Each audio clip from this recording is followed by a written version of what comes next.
Hello everyone. Welcome back to the channel. Enjoy the fanfic, and let's begin part 1. He ran as far as he could, for the villagers of Konoha were once again chasing him, with their garden rakes, brooms and kitchen knives. Yep, you heard right. Kitchen knives, and they were all out for blood. Crap, crap, crap, he muttered. Get back here you demon. One of the villagers shouted. Reaching a dead end, he turned back and shouted, Stay away from me. What did I do to you people? What did you do? What did you do? You killed our families, that's what, demon. A villager yelled back. Said villager rushed forward with his baton towards the 6-year-old. The last thing he saw before he blacked out was a pile of leaves appearing from seemingly nowhere. Drip, drip, drip. The echoes of dripping water could be heard as he awoke in a giant sewer. Where am I? Oh great, I was dumped into a sewer. Stupid villagers, grumbled the 6-year-old. He saw a light ahead, and wondered if that was the exit to this rundown sewer system. After walking for a while he reached the end. At the end of the tunnel, there are 2 giant bar doors. Right in the center between the 2 doors, there was a piece of paper with the kanji for seal on it. Uzumaki Naruto. I have waited far too long for you, a deep, booming voice said, seemingly from behind the bars. Who are you? Naruto asked shakily. A deep sound of laughter ensued. A red eye suddenly opened in the darkness of the bars, and Naruto quickly scrambled back as a massive amount of oppressive power flooded the sewers. The area behind the bars illuminated, and inside was a colossal crimson fox with gleaming teeth stared straight at him. Its silted crimson eyes seemed to pierce right into his soul. I am a being comprised of a ridiculously high amount of chakra. With a swish of one of my majestic tails, I can topple mountains and cause great tsunamis. I am the Kyuubi. Then the fox glowed with a red light, and transformed, diminishing in size rapidly until the light ebbed away before the boy could react. Naruto, who had raised his hands to shield his eyes from the blinding light, removed them and before his eyes beheld a beautiful woman, who donned a simple dark crimson kimono that contrasted with her blood-red hair. But you can call me Kurama, spoke the woman, now in a softer and noticeably female voice. The Kyuubi, huh, Naruto said, surprisingly calm upon seeing the creature that could wipe him out within the bat of an eyelash. Ah, please don't eat me, I've always been a good boy. See, Naruto is a good boy ! He comically tried to run away, but he soon realized that he had become boxed in with no way to escape. No, Kit, I'm not here to eat you, I promise, the redhead beauty attempted to reassure. Naruto, however, wasn't so reassured. That's what they all say, sniff sniff, getting them to lower their guard sniff, before they scoop them up and eat them. At this point, Naruto was huddled up into a corner, shaking in fear of being eaten. For Kami's sake boy, I'm not here to eat you, she finished in a softer voice. When he had eventually calmed down and rationalized that the beautiful woman before him couldn't possibly eat him in her current form, he warily approached the woman. After all, she could still transform into that colossal fox and then eat him. If you're not here to eat me, then why are you here? Why am I here? Naruto asked in an even tone. Simple, I'm here to offer a deal. A deal that would give you powers to stop the ignorant fools that you call villagers from bullying and hurting you. He nodded his head slowly. What's the catch? Smart boy. The catch is, you must marry me. Whaat. Just kidding. But in all seriousness, the catch is that I get access to your senses, meaning that I can see what you see, hear what you hear, etc., and I can speak to you, Naruto-kun. In return I shall train you. It's a deal. Naruto interrupted contentedly. After all, he was quite lonely. Naruto-kun, we've been watching you over the years as you grew. It's time to pass on a few family jutsus, Kushina-chan. A figure not noticed by Naruto, said startling him. He stepped out into the light, revealing a blonde man with spiky hair, and a long, flowing cloak that was white with red flame-like trimmings at the bottom. Additionally, he wore a standard Konoha flak jacket, with a black long-sleeve shirt underneath. Accompanying him was a redhead, with long, knee-length hair and a green blouse, wearing a beige top over it. The moment he saw the man's face, he recoiled in awe, because he saw that face frequently, ranging from the Hokage monument to history textbooks. The Yondaime Hokage, he said reverently. I see you're confused, Naruto-kun. I am Uzumaki Kushina, your mother, and Blondie here, is the Yondaime Hokage, is your father, Namikaze Minato, the now identified Kushina explained to the dumbfounded Naruto. Ka-chan. Naruto exclaimed, tears pouring down his cheeks like a fountain as he leapt to embrace his mother for the first time. Naru-chan. Kushina exclaimed, her emotions running wild as tears of joy formed in her eyes as she embraced her son for the first time since his birth. Hey Naruto, why no hugs for daddy? Minato's tears also forming in his eyes, but he was ignored by his wife and son, who were now laughing joyfully. Namikaze. You sure are a bold one. Kurama sighed. Naruto-kun, you'll have to go now. When you want to talk, just think of my name and I'll respond, Kurama said, then his inner world started spinning. He opened his eyes to see a kunoichi with purple hair, unsheathing her katana and slashing it horizontally across the villager with the baton, his lifeless body crumpling to the floor. It's a shinobi. Run. All the villagers scattered quickly, not wanting to suffer the same fate as the dead man before them. I'm a kunoichi. Ya, gender confused bastards. The purple-haired kunoichi yelled, before calming down. Naruto-kun, are you okay? The Anbu operative in her cat mask turned towards Naruto. Hi, arigato, Neko-san. He gave her a big smile, before rising from the ground, dusting himself off and then turning to leave for home. A leaf shunshin later and Azuki Yugao appeared in the Hokage's office, head bowed low in a kneeling position. Hokage-sama. Report on Uzumaki Naruto. Yet another villager has broken your law and I dispatched of him quickly, though not before Naruto was knocked out.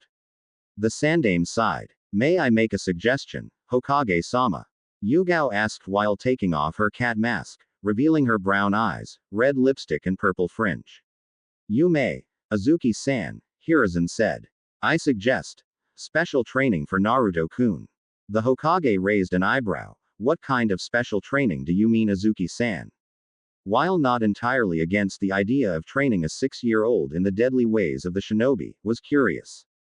He would be trained in the fields of which Anbu specialize in, such as stealth, assassination, espionage, sabotage and the higher-tier taijutsu and ninjutsu when he is deemed ready, replied Yugao.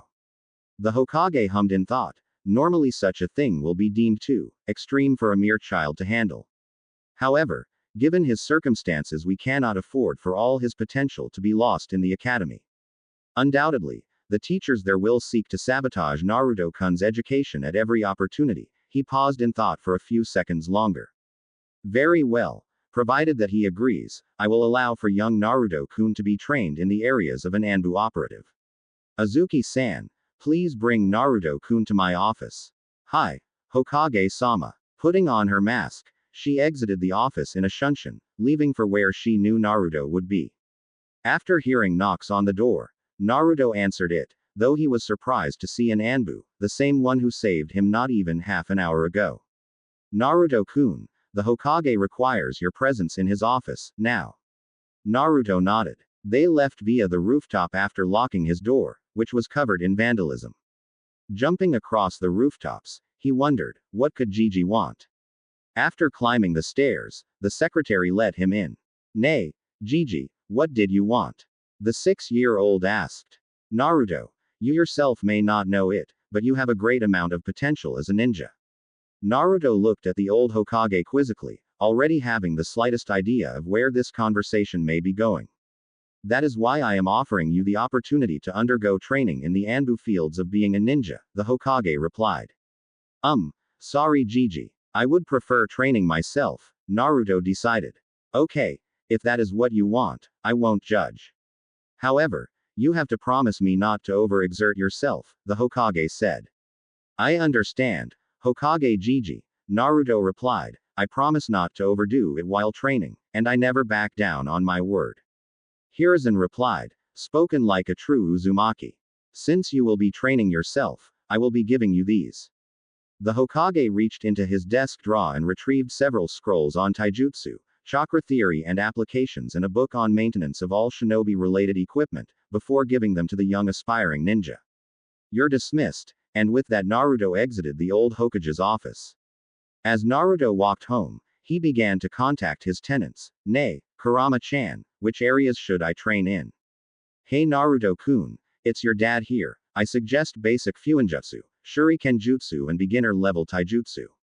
As for ninjutsu, you need to learn how to manifest chakra first and then find out your elemental natures, but you won't have to worry too much about that until much later. For now you should focus of just Shuriken Jutsu and Taijutsu, maybe a little Kenjutsu if you fancy. The voice of Minato appeared.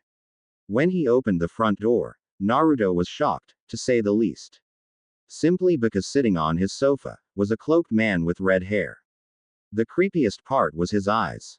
His eyes had a ripple-like pattern, which spread over the eyeballs, with light purple sclera and irises. Naruto-kun, I've been waiting for your return, the man spoke.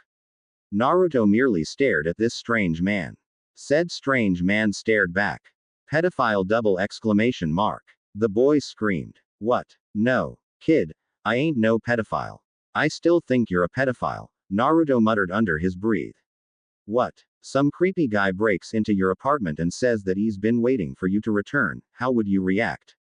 After a moment and a deep breath later, the man calmed down and spoke again. There's no need to be afraid, I'm a friend. My name is Uzumaki Nagato. How did you get into my apartment? Okay, first, I'm a seasoned ninja who bears the legendary Rinnegan. Using one of my awesome Rinnegan powers, I bent the walls to create my own doorway. But the door was unlocked. Ignoring the boy, Nagato continued. Secondly, the whole key under the rock thing only works if it's among other rocks, replied Nagato. Ah, but if you place it with other rocks, you'll forget which rock you placed it under, Naruto retorted. Seeing that this discussion would only serve to be a headache in the making, Nagato decided to get down to business. However, before he could do that, why are you here? The 6-year-old asked. I'm glad you asked that. The answer to your questions will come in due time. Now down to business. Nagato retrieved a blank-looking piece of paper from his cloak. This is no ordinary piece of paper. This is chakra paper, a product of trees fed with chakra since they were saplings. When you push your chakra into this paper, the results will determine your element. If your element is fire, it will burn. If it's wind, it will be split into pieces. If it's lightning, it will wrinkle. If it's earth, it will turn to dirt and crumble, and if it's water, it will become wet. Let me show you, Nagato explained, before focusing his chakra into the paper. The paper split into 4 pieces with a tearing sound, and the first one ignited into flames before turning into ash. The second one wrinkled, the third one crumbled away, while the last one turned so wet that the piece fell apart. As demonstrated, I have all 5 elements, due to my Rinnegan, he said, pointing to his eyes. Your turn. He passed a piece to the boy, which he took hold of and then focused his chakra into. He envisioned his physical energy and spiritual energy molding into the all-important chakra. Then, he channeled it into the chakra paper, which split into 2, the first piece crumbling into nothingness, while the second piece turned damp and fell apart. Then something puzzling happened. The small remnants of both pieces molded together to form a new piece of paper. Naruto-kun, it appears that you have wind, earth and water, though I do not understand what that last part was about, Nagato analyzed and deduced. Nagato suddenly grabbed him, and then formed the seal of confrontation. In a flash of violet light, they disappeared. In the forests outside of Konoha, they reappeared in a clearing. What was that for? Naruto demanded, clearly displeased. Your house is certainly not a suitable place to train, and I do not wish to attract unwanted attention, Nagato explained calmly. These are some basic wind jutsus to learn. Aiming at a small boulder, he formed 3 hand seals, one after the other in quick succession. Tiger, rabbit, dragon, and shouted, Futon. Hanichiri my wind style. Flower scattering dance. At first, it seemed like nothing happened. Then, a few petals started stirring around Nagato.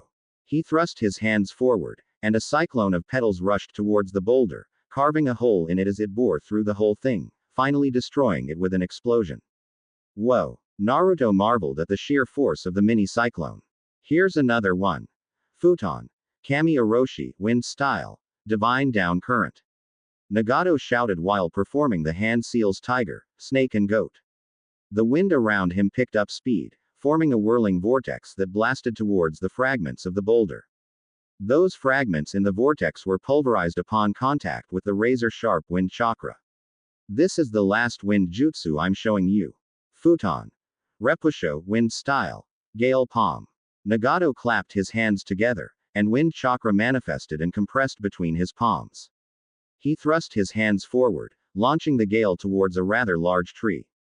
The tree collapsed, now in the form of sliced planks. That's all for today. If I went on, you'd probably forget the hand seals. Nagato declared. He removed 2 scrolls, one labeled Earth, and the other Water, both in kanji. Read up. I'll be back tomorrow, Nagato said before leaving with a shunshin. And remember, don't tell anyone about me, his voice resounded in the clearing. Naruto spent the rest of the day practicing the 3 jutsus, and reading the scrolls before sunset. He arrived at his favorite dining place just as the sun was setting, a small food stand labeled Ichiraku Ramen. Oi Gigi, 2 miso ramen please. Coming right up. The chef, Tsuki replied, retreating into the back of the stand to start preparing the ingredients. His daughter, Ayame, asked casually, "Nay, Naruto-kun, how was your day?" Not wanting to tell her about Nagato, he replied, "I went for some training today, I even learnt a few jutsu." "Oh really? Sounds like you had fun then," she answered, while placing the 2 bowls on the table. "Itadakimasu," he said, after which he dug into his meal ravenously. Not even 5 seconds later, he was finished. "Thanks for the meal, Gigi," he said, after paying, and left for home. The road to said home of his was littered with villagers sneering and scowling at him the entire way.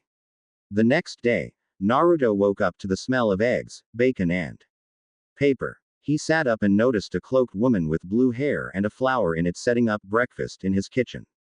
"Who are you?" he muttered, still slightly sleepy but wary of the woman, who turned to him, amber eyes meeting his cerulean ones. "My name is Conan. I was sent by Nagato to pick you up and bring you to the meeting site. But first order of business, breakfast," she said, passing him a plate.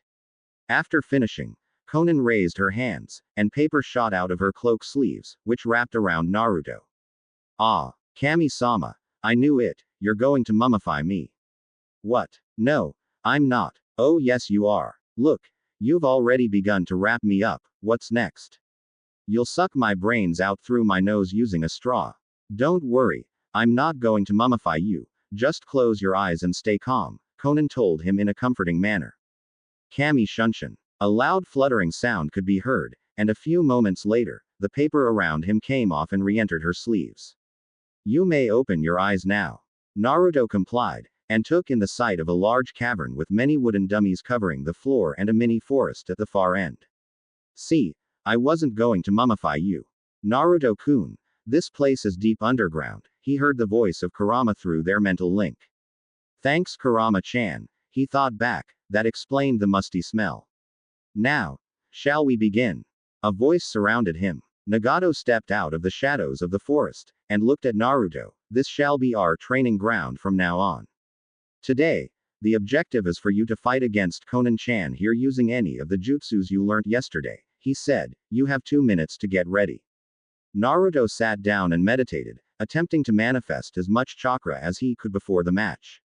Meanwhile, Conan slipped off her cloak and unbuttoned the ninja vest underneath, revealing a gray outfit with green trimmed lapels and a long white belt wrapped many times around her lower body, serving as a skirt.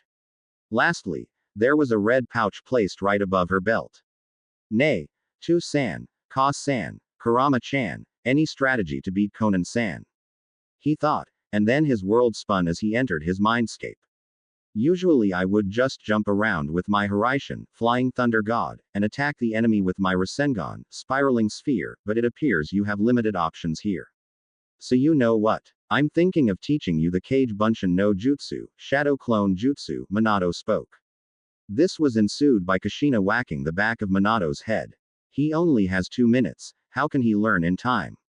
"Kushina-san, fortunately here in Naruto-kun's mindscape, a minute is but a second in real life, so based on my calculations Naruto-kun has 2 hours to learn the jutsu," Kurama said. For the next 5 minutes, Minato proceeded to show Naruto the all-famous hand seal, and the Kage Bunshin's variants, including the Taju Kage Bunshin no Jutsu, Mass Shadow Clone Technique, and the Bunshin Daibakua, Shadow Clone Great Explosion. Additionally, he was taught the various uses of the Kage Bunshin. "Now that you're ready, You should go field test it Naruto-kun, Minato encouraged. Good luck, Kushina said, but I know you won't need it. The world spun again, and he opened his eyes. It was still 1 minute before the match started, so he decided to continue manifesting his chakra. 3, 2, 1, Hajime. Nagato shouted, then jumped back rapidly. Naruto grinned at Konan, and shouted, Taju Kage Bunshin no Jutsu. Konan's eyes widened in shock at the sight of hundreds of Narutos on the field. She stiffened, then opened her pouch to remove paper. Kami Shuriken, paper shuriken. She shouted as the papers all folded to form Fuma, Wind Demon Shuriken, which flew forward towards the Naruto army. Surprisingly, this paper took out most of his clones, so he was forced to use another jutsu. Sweden. Bakusui Shoha, water style. Exploding water shock wave. He said. While holding the snake hand seal, he his head back and took a deep breath, converting all the chakra in his mouth to water chakra. He spat it all out, flooding the whole field with his water jutsu. Then his clones charged across the water, intent on engaging Konan in taijutsu. Konan swore. The water wet her paper, making them hard to mold. Taijutsu it was. She battled it out, obviously winning Naruto due to her experience. She panted hard. 40 more clones to go, and this was one hell of a workout. The 6-year-old stood in the water, and flashed through the hand seals. Ox, monkey, rabbit, rat, boar, bird, ox, horse, bird, rat, tiger, dog, tiger, snake, ox, ram, snake, boar, ram, rat, young water, monkey, bird, dragon, bird, ox, horse, ram, tiger, snake, rat, monkey, rabbit, boar, dragon, ram, rat, ox, monkey, bird, young water, rat, boar, bird. Sweden. Suiryuden no Jutsu, water style, water dragon bullet jutsu. Naruto whispered, and the water started bubbling around him. What? He can use that. Looks like he's never gonna stop amazing me, Konan thought. A water dragon shot forth from the spot in front of Naruto, its yellow eyes staring at Konan. Kami no Yate, paper shield. Papers started coming out of her pouch and formed a shield around her. The dragon impacted the shield, resulting in a giant explosion which left a smokescreen covering the area. Konan grimaced. She was almost out of chakra. After all, she had spent most of it preventing the blast. Hee. Konan-san, are you alright? You seem tired, Naruto asked with a hint of playfulness.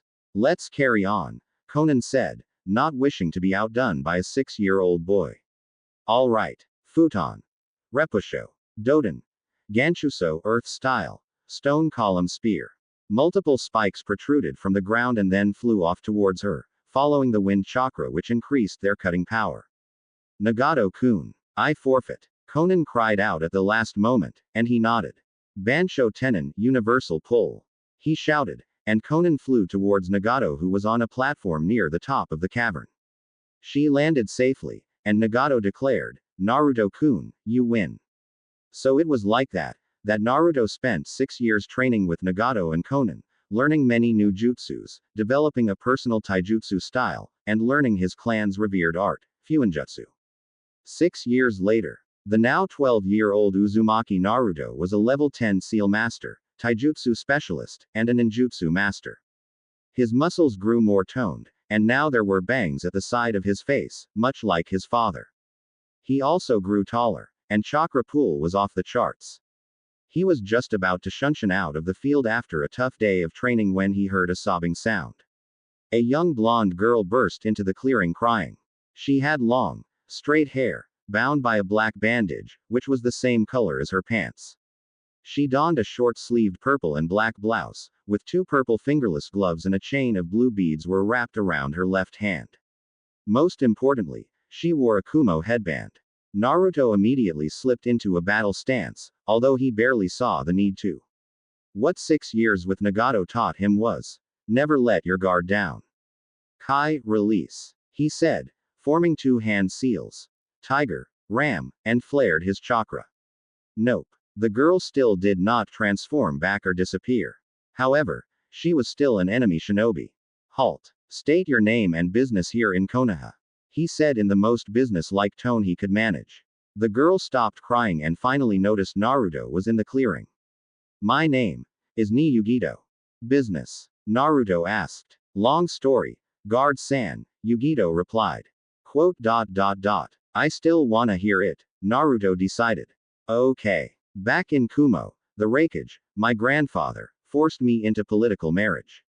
Obviously, I was not happy because it was done without my consent, Yugito explained. I, not wanting any part of it, told the Raikage about it. Alas, he did not listen, and threatened to ban me from missions. Which is why you're here. Naruto said. Actually, I just wandered to Konoha, hoping to seek refuge, she elaborated. Gomen, I have something to tell you, Naruto rubbed the back of his head sheepishly. Yes, guard-san, I'm not the guard. Quote.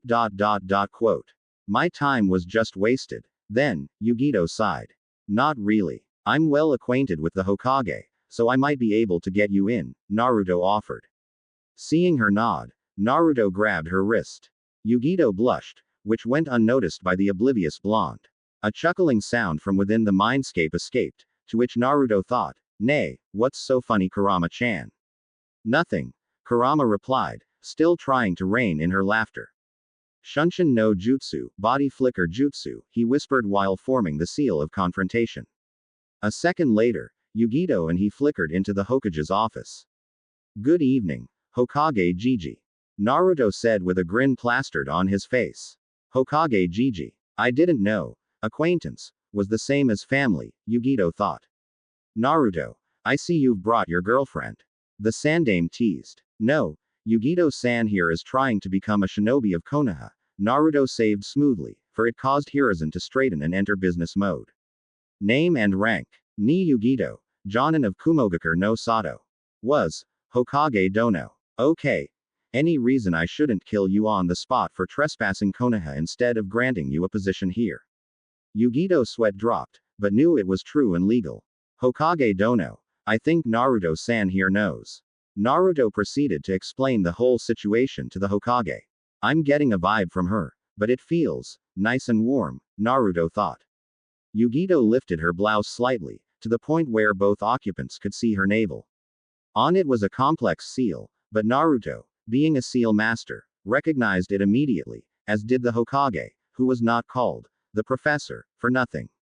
It's my seal, Naruto practically yelled. Hi, Hokage Dono, I'm the Nibi's Jinchūriki, Yugito explained, and then backtracked. Wait, what did you mean by, it's my seal?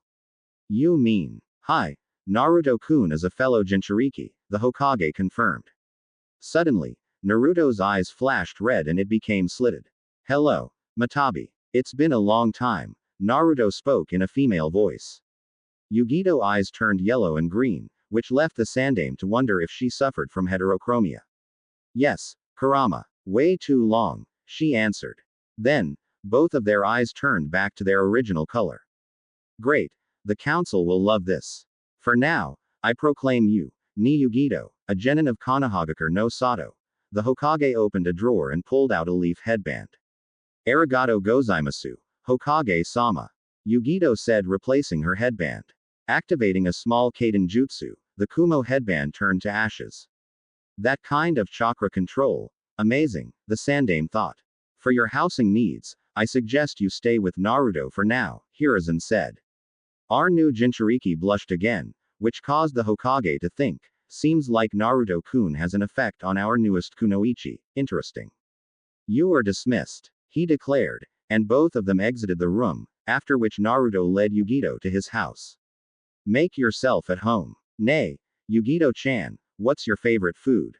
Ramen. You're in luck, Yugito-chan, ramen is also my favorite food. I know a place in Konoha which sells good ramen, we could go there for dinner, Naruto suggested. Okay then, let's go now, Yugito decided. Did he just call me, Yugito-chan? Twice. Wait, why the hell am I freaking out? Yugito thought. Because it sounds like a date, and you are obviously starting to get infatuated with Naruto-kun, a voice appeared in her head, though it was not Matabi. She almost fell after that. Who just answered me? Yugito thought. Matabi answered, it's Kurama-chan, we just opened a chat room in your head. Can you please tell me next time before you guys do that? It's scary to have another voice appearing in your head suddenly, Yugito grumbled. Yugito-chan, let's go. Naruto took her hand, and ran out of the door. As they walked down the streets, Yugito noticed the glares he was receiving, though Naruto just ignored them. When they finally arrived at Ichiraku Ramen, Tsuki and Ayame greeted him, though they didn't know who the girl was. Gigi, 3 bowls of the usual please. Tsuki nodded, and carried on with the order. So, who's this young lady you brought with you, Naruto-kun? Ayame teased. Yugito-chan here is a new genin, but she was originally from Kumo, Naruto explained. As soon as the 3 bowls touched the table, he passed one to Yugito and shouted, "Itadakimasu." Breaking his chopsticks, he dug into the food, finishing at a record, 1 minute. Meanwhile, Yugito's sweat dropped as Ayame held a stopwatch. After leaving the stand and returning home, there was another problem. There was only one bed. I'm the host, I'll sleep on the floor, Naruto declared. No, I'm the guest, I'll sleep on the floor, Yugito argued back. Or, you could both sleep on the bed. Both Biju chorused at the same time, earning a blush from their hosts. I guess, there's enough space for both of us. Naruto changed into his nightwear, put on his animal cap, and lay on one side of the bed. Yugito on the other hand, simply removed her blouse and slipped into bed in an undershirt. The next day, Naruto woke up to sunlight shining in his eyes. Leave me be, he groaned. Then he looked at the calendar and almost fell out of bed. It was his first day at the academy, and in 20 minutes' time, both of them would be late. Shit, what to do? He muttered. Yugito looked very peaceful just sleeping there, and he didn't think it was a good idea to wake her up. Kurama-chan, I need your help. Naruto thought desperately. Alright, Naruto-kun, just this once, Kurama replied, Shinso Shinri, tailed beast psyche plane. Matabi, wake up your kitten, Kurama said, and Yugito began to stir while Naruto changed into his shinobi attire. Yugito-chan, we'll be late if you don't wake up. Alright, let me change first, said Yugito, before putting on her attire as well. 2 minutes later, they were running across the rooftops, and landed at the front door of the academy. Reaching their classroom, Naruto knocked on the door just in time, and heard a, "Come in." When he opened the door, a duster that was wedged between it and the door frame fell. It was just about to hit him when his lightning-quick reflexes kicked in. Grabbing the duster in midair and stepping aside, he gestured his hand towards the classroom in a dramatic flourish and allowed Yugito to pass through. After you. Behind a painting on the wall above the whiteboard, a single eye widened as he witnessed the episode through a hole. Naruto was even faster than him, even if he was using his other eye, the Sharingan. Wow. Like a true gentleman. Not bad. Uzumaki Naruto, the teacher said, referring to his name list. Naruto growled and said, I want to know who put that there. Uruka-sensei, remembering him from a note he received about his class and homeroom teacher. Uruka shrugged and pointed at a kid with spiky brown hair and red fang-like markings on his cheeks. An Inuzuka, Naruto said with a sickly sweet smile, obviously noticing his fang marks. He walked over and whispered, don't do it again, or else. Or else what? Clanless boy. Kiba smirked. The Cyclops behind the wall had only one thought, shit. Grabbing him by his collar, Naruto threw him up slightly, and when he came back down, he delivered an uppercut laced with chakra so potent it was visible, sending him flying through the ceiling and landing on the second floor of the academy. There'll be no Father's Day for you. He shouted up through the hole in the classroom ceiling. Everyone in the class sweat dropped. Naruto sat down at the back with Yugito, and Uruka carried on with his lessons. Uruka announced, there will be a genin exam tomorrow, report on time. The classroom chorused, hi, sensei. The next day, Yugito and Naruto arrived at the academy via Shunshin, this time much earlier. When they sat down, Kiba just gave him a holier-than-thou look. Naruto merely stuck his tongue back at him, earning a smack on the arm from Yugito, who muttered, childish. Suddenly, the door slammed open, and a certain black-haired sulking emo walked into the classroom. Immediately after seating down, the girls around him started swooning and shouting, Sasuke-kun. A yellow and pink blur appeared at the door, and 2 girls, Sakura and Ino if he remembered clearly from yesterday, shoved each other. Sasuke-kun is mine. Forehead. I came here first. Ino pig. Naruto sighed. Seriously. Fangirls. Iruka walked in on the sight of a noisy class, which caused him to gain a huge tick mark on his forehead, so he used his patented big head jutsu. Sit down, squirts. The exam will begin soon. One by one, when I call your name, proceed to room 107. Mizuki-san will be helping me with the test, Iruka all but shouted. After 10 minutes of waiting, being an Uzumaki, his name was finally called. After entering the room, the seated Mizuki grinned and said, Uzumaki Naruto, is it? Perform the Academy 3. Henge transform. Naruto shouted, holding the ram hand seal. As you can guess, Mizuki struggled to hold back a nosebleed. Kai. Kawarimi no Jutsu, substitution jutsu. He said, forming 5 hand seals. Tiger, boar, ox, dog, snake, replacing himself with a nearby chair. However, the him burst into smoke, and the chair did so as well, revealing Naruto. Shaking as he wrote it down, Mizuki declared, you pass. Now go to the shurikenjutsu room. Smirking, Naruto left. Now that you are all here, proceed to show me your shuriken jutsu, Iruka said, go in pairs. Starting from the back of the list, Uzumaki Naruto and Uchiha Sasuke, step out and take your positions. Naruto grinned while Sasuke just released a HMPH sound, one that caused all the females with the exception of Yugito, Hinata and Tenten to swoon and comment, Sasuke-kun is so cool. Handing them a bunch of kunai and shuriken, Iruka said, you each have 1 minute to throw all 20 of your projectiles. Accuracy is important here. Then, summoning a few clones, he shouted, Hajime. Sasuke immediately grabbed his kunai and started firing them off, spending only 2 seconds to aim. Most of his kunai hit the clone, then followed by his shuriken. Meanwhile, our blonde hero just stood there, not throwing a single projectile since the time started. Naruto looked with his right eye, then his left eye, and constantly switched stances. 10 seconds left. Iruka shouted, thinking what the hell was Naruto up to. He finally picked up his projectiles, then focusing with both eyes, leaned back and fired off his shuriken. Secretly, he had used wind chakra to propel them even faster towards their target. Upon closer inspection, one may have noticed that the projectiles all hit vital points, causing the clone to dispel as a result. Time's up, Iruka announced, actually impressed at Naruto's attempt. Sasuke just made another HMPH sound, because he had not been able to throw his last shuriken.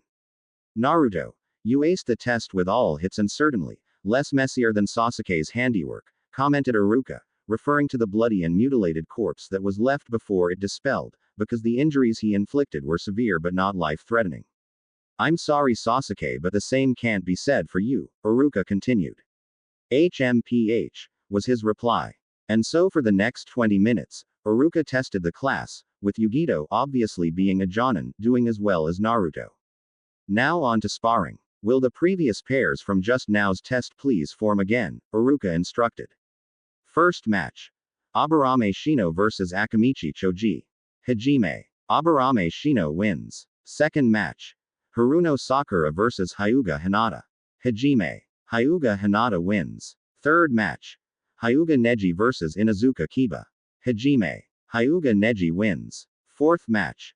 Nara Shikamaru vs Ni Yugito. Hajime. Yugito-chan, give your best. Naruto shouted. Yugito-chan, huh, interesting. Indeed, Iruka thought, potential teasing material. She nodded, and sprang forth from her spot, engaging Shikamaru in taijutsu. Shikamaru just said, oh great, a girl. How troublesome. Causing everyone in the room to sweat drop. He punched and kicked, but no matter how many times he did, he missed because of her cat-like agility. No taijutsu. Then, he muttered, and backpaddled. Kajimane no jutsu, shadow possession jutsu. Shikamaru shouted, while forming the rat hand seal. She was just about to run towards him when she noticed the shadow line charging across the floor. Jumping back, she noticed the shadow stopped at a certain point. If that thing catches me, I'm done for, Yugito thought. Suddenly, Shikamaru started sprinting towards her. Then, an idea formed in her head. Removing one of her kunai, she threw it at the switch for the whole room's light, turning off all the lamps in the room. Immediately, Shikamaru's shadow line disappeared. Next, Yugito activated her cat eyes, enabling her night vision. She started fighting the startled Shikamaru in the dark, who could only base his attacks and defenses on sounds. It's over. Nekahibaki, cat fire bowl. Yugito elbowed Shikamaru in the stomach, sending him flying into the air. She spun, emitting a fearsome blue light full of demonic chakra, and when she stopped, Matabi the Nibi emerged. That's the. Uruka stuttered. Her two tails burst forwards, aiming towards Shikamaru. Multiple blue fireballs streamed forth and converged on him. Shikamaru dropped to the floor, unconscious. Uruka broke out of his trance, and announced, Ni Yugito wins, while turning the lights back on. A flash of blue light, and Matabi was once again Yugito. She dropped down, exhausted from the use of the Nibi. She almost hit the floor, when Naruto caught her. I'll send her to the hospital, he said, then left by a shunshin. He handed her over to a medic at the hospital, who said she would take about 2 hours to recover after running a diagnostic. I'll fetch her later, said Naruto, before returning to the academy via shunshin. Winner. Rock Lee. Now that he's back, let's begin the last match. Uchiha Sasuke vs Uzumaki Naruto. Hajime. Dobi, you're going down. There's no way a clanless guy like you can beat me, an elite Uchiha. Taunted Sasuke, who was still miffed about losing to him in Shurikenjutsu earlier. Shishi Renden, barrage of lions. Sasuke shouted, and kicked Naruto in the air, and repeatedly buried his fists into his stomach. Next he kicked Naruto in the spine, and twisted his ankles with a crunch, ending with a drop kick to his stomach.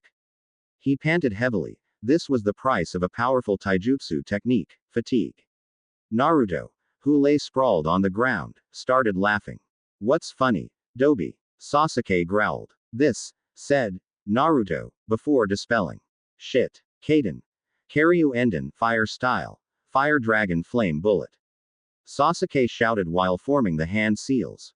Ram, horse, snake, dragon, rat, ox, tiger. Naruto was rushing towards him when he saw him doing a fire jutsu, so he replied. Sweden. Sujinheki, water style. Water formation wall. Naruto said, while reciting the hand seals as he formed them, tiger, snake, rat, snake, tiger, a palindrome. Spitting out the chakra-infused wall, he anticipated as Sasuke's Kaden Jutsu collided with his Sweden one. A wall of steam settled over the Shurikenjutsu room, they are still inside, remember. And Sasuke was thinking, how is he so strong? Damn it, I spent too much chakra on the jutsu and energy on the Shishi Renden.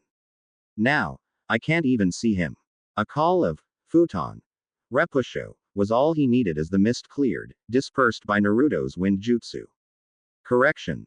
Naruto's. A giant clone army charged at Sasuke, and proceeded to attack him insystemically. Uzumaki Naruto Nisan Renden, Uzumaki Naruto 2K Barrage. The army chorused, attacking him every time a syllable was shouted, ending with a two-man uppercut to his chin. Sasuke flew upwards, landing on his back unconscious. Naruto jumped in the air and timed it such that he ended up crushing his stomach when he landed, sealing the deal. Uzumaki Naruto wins. Uruka declared. Sakura and the other fangirls started shouting, he cheated. No one can beat my precious Sasuke-kun. Alright, you are all dismissed. Uruka announced, and the students scattered. Naruto left the academy, and headed to his favorite Ichiraku ramen stand. Gigi. The usual please, Naruto requested.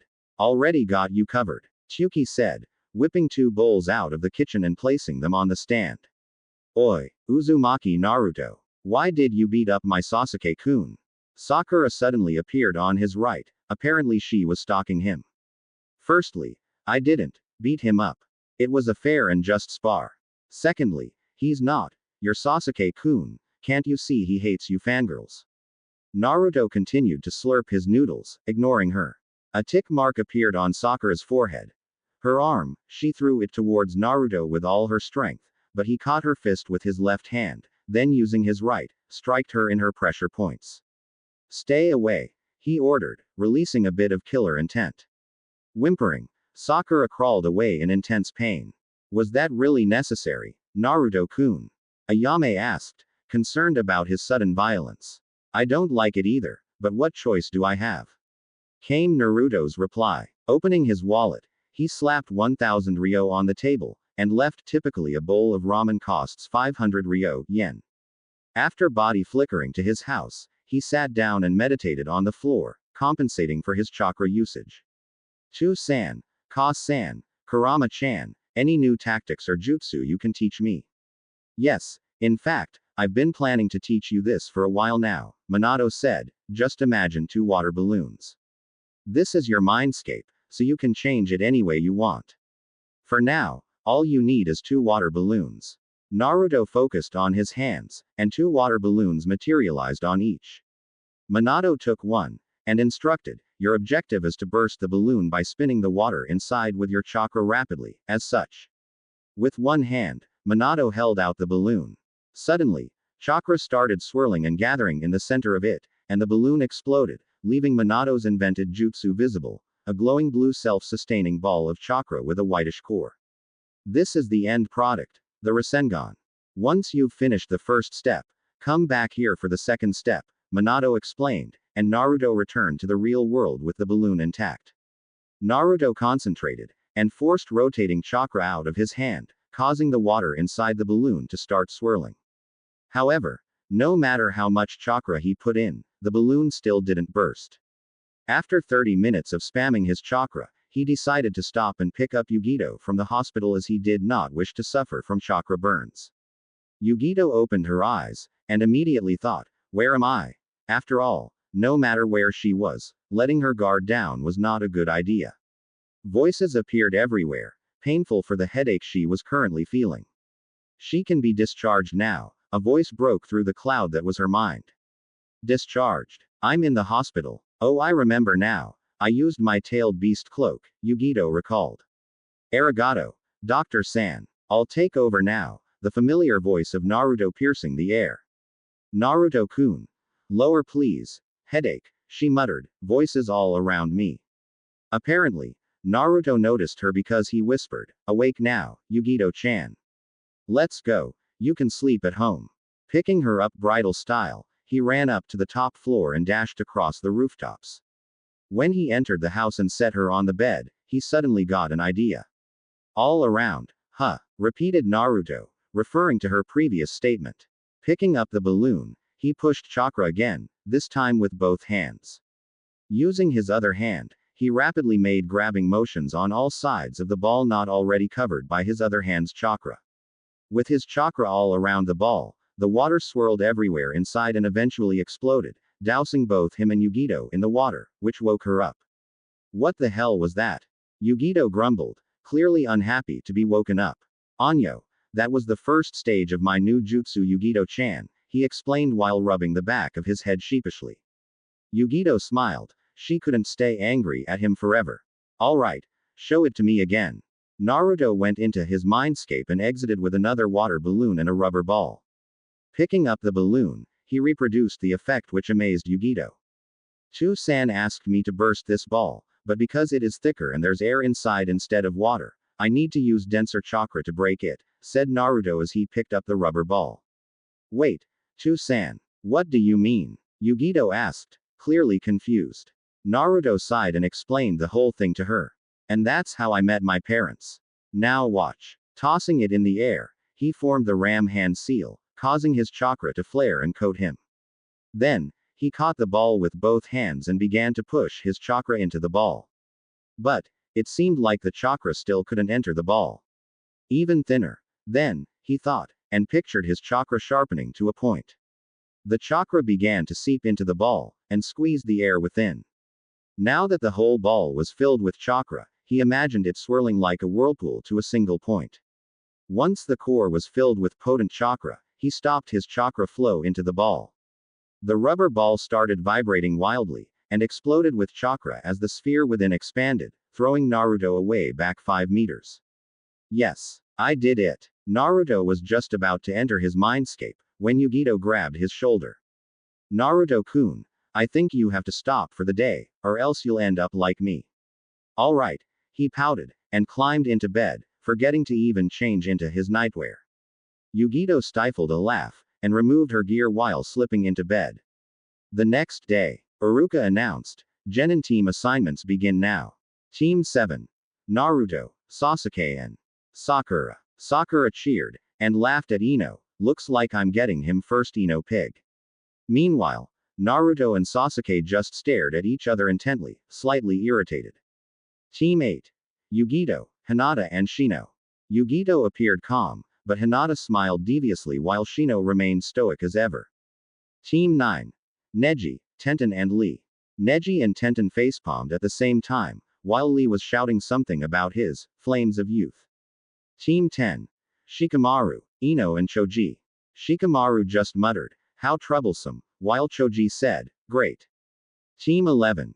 Kiba, Mina and Kim. Kiba grumbled, as having his sister Kim in his team was not how he pictured it. Kim felt the same, and Hyuga Mina just remained silent. Now, your respective senseis will pick you up, Iruka said, as 3 Jonin walked into the classroom. I'm Yuhi Kurenai, Jonin sensei of Team 8, a woman dressed in a red mesh shirt wrapped with many bandages said. She had raven black hair and ruby red eyes. Yosh. I'm Might Guy, Jonin sensei of Team 9. Again, Neji and Tenten facepalmed, while he posed with a thumbs up. I'm Sarutobi Asuma, Jonin sensei of Team 10, a bearded man smoking a cigarette said. Don't you know smoking is bad for a shinobi, Asuma sensei? Shikamaru commented. Just like his father, Asuma thought. A splitting image of Nara Shikaku appeared. I'm Naomi Azuki, Jonin sensei of Team 11, a kunoichi with purple hair stepped forth, dressed in a black Uzumaki jumpsuit with a flak jacket. Where's our sensei? Sakura shrieked, causing everyone in the room to jump. The Jonins shared a knowing look, and Guy said, my eternal rival is late again. The man behind the painting on the wall above the whiteboard sweat dropped, then smirked. Interesting, I wonder if my new genin will pass my test. He exited the secret compartment, and left for the classroom. I'm Hatake Kakashi, Jonin sensei of Team 7, he said as he walked in, noticing his genin were the only ones left in the class.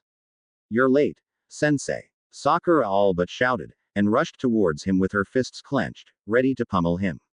Here we go again, Naruto thought. Meet me at the roof, Kakashi said while performing a shunshin causing Sakura to stumble and land on the floor. When Kakashi appeared on the roof, he was surprised to see a bright flash of yellow light. Just like sensei, he thought as an image of the Yondaime replaced Naruto. Kakashi sensei, those two will take forever to get up because they used the stairs, so why not tell me about yourself? Naruto asked. Alright. I'm Hatake Kakashi. I like reading the Ika Ika series, dislike traders, and my hobby is reading. My dream, an image of Team Minato appeared as he spoke, is not important. Your turn. My name is Uzumaki Naruto. I like ramen, friends, and my precious people like Yugito-chan, Hokage Jiji, Tsuki Jiji, and Ayame-chan. I dislike arrogant pricks like Sasuke Tem and fangirls like Sakura. I also dislike villagers who mistreat me and view me as a demon. My hobbies include eating ramen, training and inventing new jutsu. My dream is to become Hokage and earn everyone's respect, with the ability to protect my precious people. By this time, Sasuke and Sakura had arrived, though both were panting like they were chased by lions.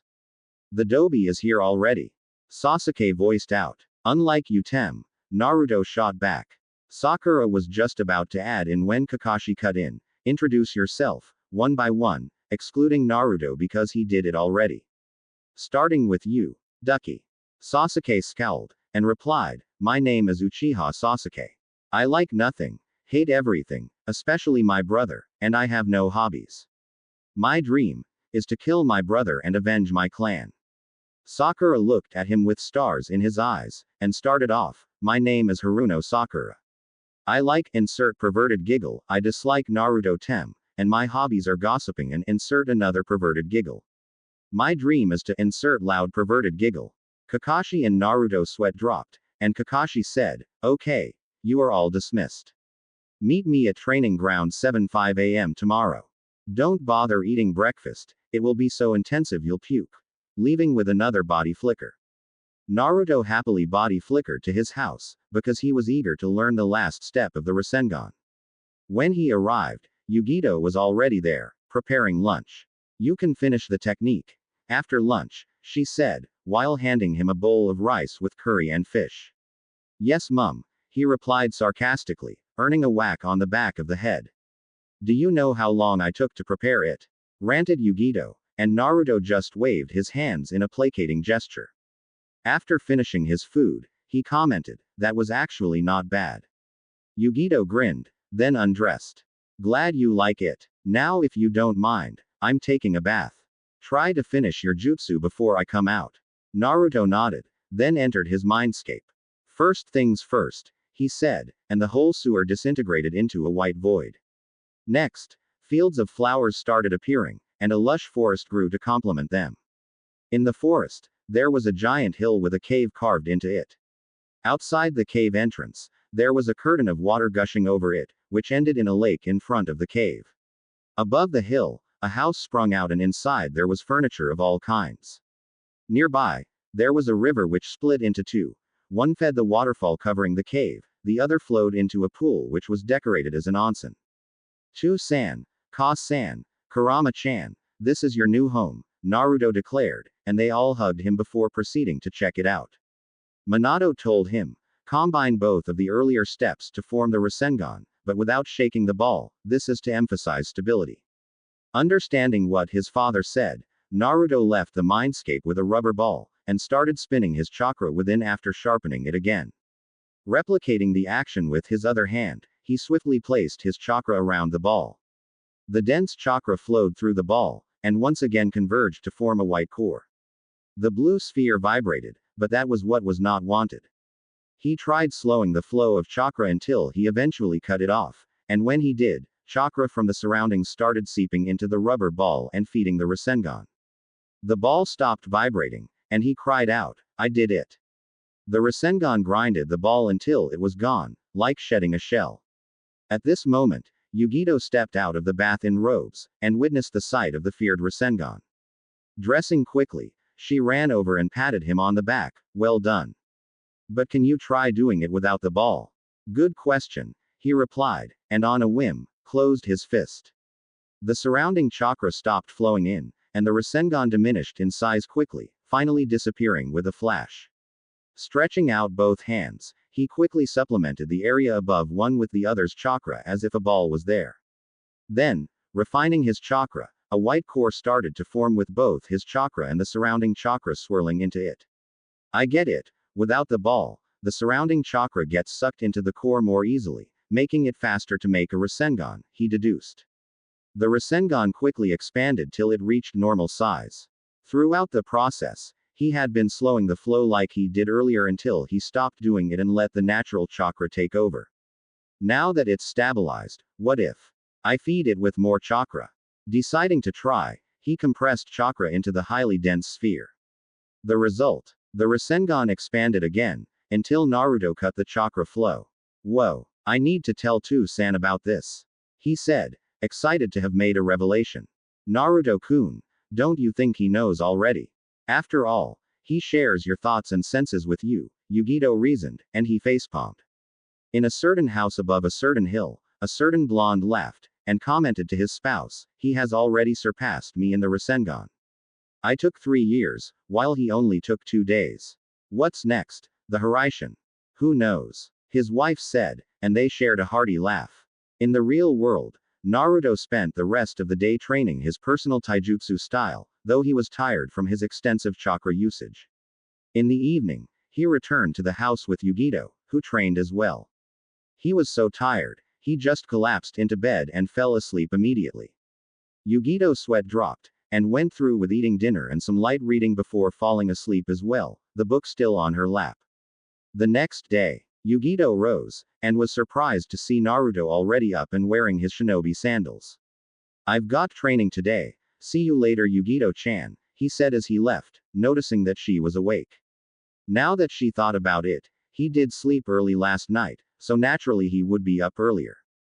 Nay, didn't eat my dinner last night, so might as well eat breakfast, thought Naruto, who ignored Kakashi's words. Biting into his baguette, he reached there at 5:30 a.m., which of course Sakura took chance of to insult him, along with the fact he was eating. Didn't you hear Kakashi-sensei? Don't eat breakfast. And you're late. Sakura screeched, while Naruto just ignored her. A late Kakashi arrived, and Sakura found her new target. Kakashi-sensei, you're late again. Well, you see, I got lost on the road of life, and had to take the long way to get back because there was a black cat there as well, so. Cut the crap. Let's begin, Naruto interrupted, much to Kakashi's relief. Alright, you have the whole day to get these 2 bells from me. Whoever doesn't have the bell will get disqualified and will be sent back to the academy. Additionally, he or she will be tied to those posts and watch as the other 2 take their lunch. Any questions? If not, let's begin, Kakashi explained while taking out the bells, hanging them from his pants waistband and pointing out the wooden posts nearby. A shunshin later, and he was gone. So that's the reason why he didn't want us to take breakfast, he thought, and voiced, listen, I don't like this, but if we are to beat him, we must work together. The Uchiha grunted in agreement, even he couldn't take him down himself. So here's the plan. Forming a special hand seal, Naruto whispered, Chakra Kanshi no Jutsu, Chakra Sensing Jutsu. He's there. Naruto pointed to nearby tree, and Kakashi's eye widened in shock.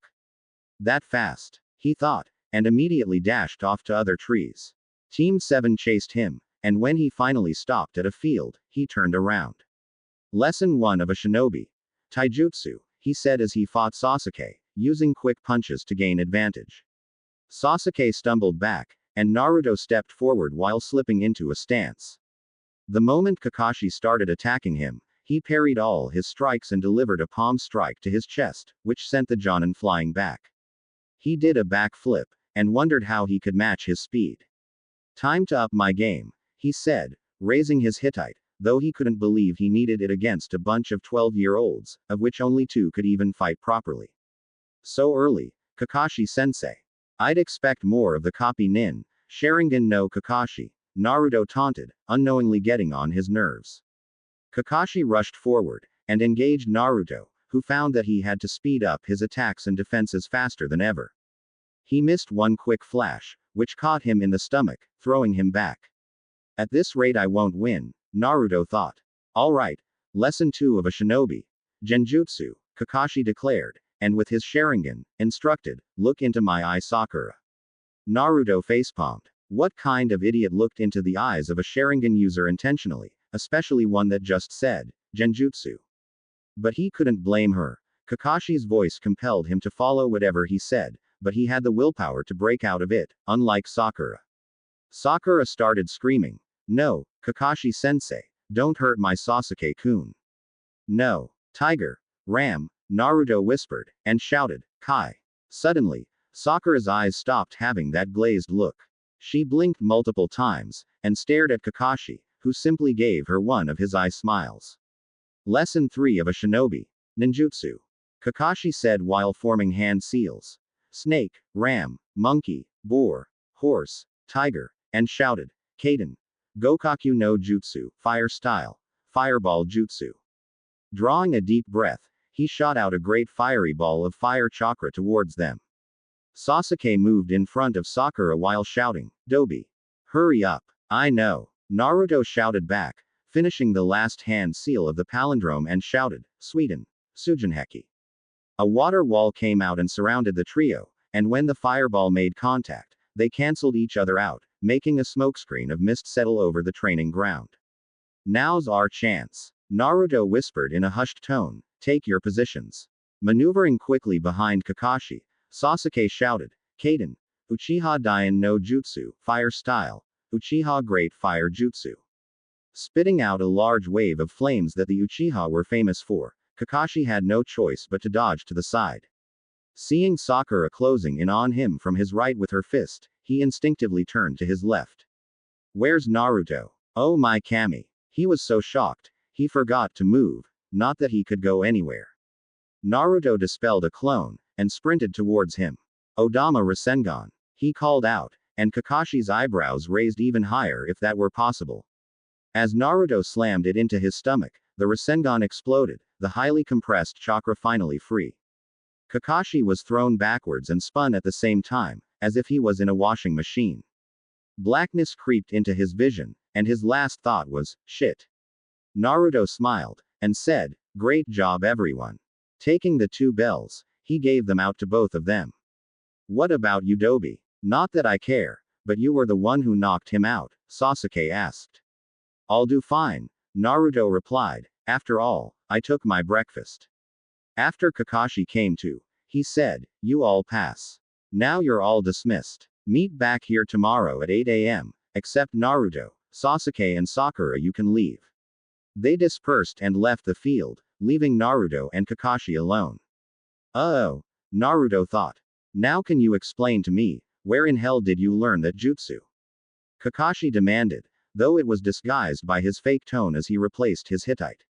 "I didn't learn it in hell, Kakashi-sensei," he tried to answer through semantics. "Oh please, you expect me to believe a 12-year-old could come up with a jutsu that my sensei took 3 years to perfect?" Kakashi retorted. "Wait, sensei?" Naruto asked innocently to try and change the subject. "Yes, the Yondaime was my sensei." "Now spill the beans." Naruto sighed. "This will not be easy to answer. I'll have to show you myself." He grabbed Kakashi's shoulder and sat down, forcing him to do so as well. "I never tried this before, but I can guess how this works." "Clear your mind," Naruto instructed, and as soon as Kakashi did, he was pulled into a realm of meadows. "Welcome to my mindscape, Kakashi-sensei," he stated. "Here I am God. I decide each and everything that happens here. Including this." He imagined a needle in his hand, and a metallic object appeared the next moment. "From something as small as this," he said as the needle disappeared, "to something as large as this." A mountain started rising before them, and then with a wave of his hand, the mountain sank back into the ground. Whoa! Kakashi marveled at the sheer power he was just shown. "Now, let's go," Naruto declared, while grabbing Kakashi and forming the seal of confrontation. A flash of yellow light later, and they appeared at the front of a giant bungalow. "So, who lives here?" Kakashi questioned. He didn't answer, but instead knocked on the door. Kushina opened the door, and was surprised to see Naruto's guest. "Kakashi-kun. Kushina-san." Kakashi rubbed his eye to make sure he was believing who he was seeing. "Nay, Ka-san, is Tu-san here?" "Yes, come in first," she said, while ushering the two in. "Wait, Ka-san. If you are his mother, that means his father is." "Kakashi-kun. Long time no see," said Minato, who was lounging on the plush sofa. Kakashi almost fainted then. "Minato-sensei. So, that's how I learnt the Rasengan. Speaking of which, watch this," Naruto explained, then held out his hand. Using his left hand, he quickly surrounded the area above his right with dense, swirling chakra. Next, a white core began to form his natural chakra and his gathered into one point. As the thing expanded, he slowly cut off chakra as the Rasengan reached its normal size, with natural chakra sustaining its shape and power. "Now watch closely," Naruto said, and Kakashi raised his Hittite. Through the Sharingan, Kakashi watched as he fueled the Rasengan with more of his chakra, and the thing actually expanded again. "I call this the Odama Rasengan," he said. "Now that I'm done here, let's go, Kakashi-sensei. But remember, don't tell anyone about this." Then grabbing him, they spun back into the real world. Standing up, Naruto said, "I'll be leaving now." And body flickered to his favorite shop in town, Ichiraku Ramen. After eating lunch, he left for home. When he was home, Yugito was not there yet, so he presumed that she was still training with her team. Training Ground 8. "Okay, that's all for today. I have assessed your abilities," announced Kuranai, after which she left via Shunshin. "Yugito, I want to talk to you," Hinata said, just as Shino left as well. Suddenly, her expression turned cold. "Recently, I have noticed you getting close to my Naruto-kun."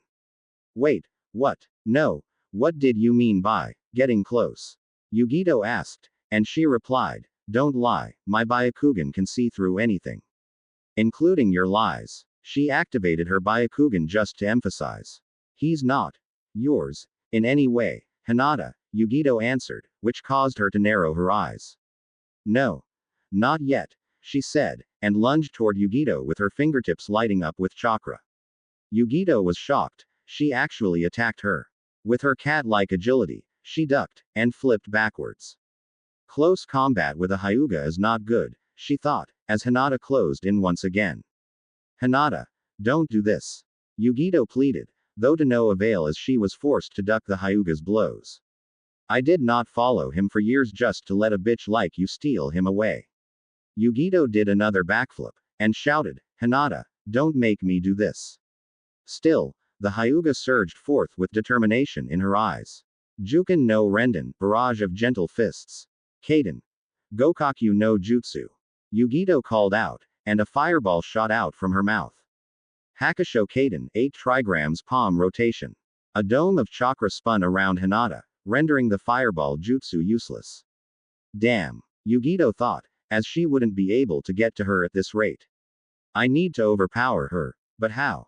Yugito brainstormed with desperation, while dodging the deadly blows. That's it. I got it, she said, and her eyes turned yellow and green. The bandage tying her hair snapped, letting her blonde hair flow wildly. What's this? Hinata widened her eyes, and examined her chakra coils. They were blue, which was normal, but it was way too blue to belong to a normal person. Nekomata Gokakyu, cat fireball. A fiery blue ball of flame was flung towards the Hyuga, who once again used the Kaden. Unfortunately for Hinata, the demonic chakra began eating into her Kaden, and she couldn't spin forever. Scowling at Yugito who was in her Biju cloak, she stopped spinning and dodged to the side. Yugito closed up the gap between them, and sent her own blasts of demonic chakra at her, only parried by Hinata's Juken. Eventually, her Biju cloak receded, and she was tired as hell. Bitch, it appears that you have run out of your demonic chakra. I hate demons, you know. Hinata taunted, then her hands glowed with her chakra flowing out of the tenketsu near her fingertips. It's over. Rushing towards the Jinchūriki, she struck her in the tenketsu near the heart, or was supposed to. A puff of smoke later, and it was revealed that she had not hit Yugito. In fact, it was even worse. She had hit Naruto. I'm disappointed in you, Hinata, Naruto commented while coughing up blood. You hate demons. Well, I'm telling you I hold one. In the cave within the mindscape, Kurama gasped. Did he hate her? But you see, the thing is, I have nothing against demons, unlike you. And Kurama sobbed in relief. Why? Why did you save me, Naruto-kun? Yugito questioned as tears filled her eyes. Because I have finally realized my feelings for you. Yugito-chan, said Naruto, before his eyes closed and he collapsed, crumpling into the arms of Yugito. Yugito sobbed, and via Shunshin, left Hinata to think about what she had done. Yugito-chan, for now, he's still alive, but he requires urgent medical assistance, or a miracle. Currently, the Kyuubi is doing her best to heal him, came the voice of Matabi. Okay, I hope this works, she muttered, and began to apply medical chakra to his chest. After all, in order to be a Jonin, she had to be Jonin level in all areas.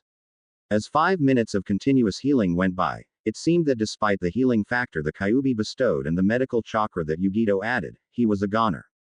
Both Kurama and Yugito wept, as their host and new lover respectively died before their eyes.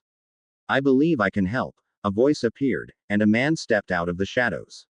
His Rinnegan shone brightly under the lights of Naruto's house. Both the Biju gasped. Those eyes. The eyes of their creator. Geto. Rinne Tensai no Jutsu, Outer Path. Samsara of Heavenly Life Jutsu. Nagato shouted, and the King of Hell was summoned. His mouth opened, and green light shot out of it. The light reformed into a soul, and it started to re-infuse into Naruto's body. The King of Hell dispelled, and Naruto started to groan.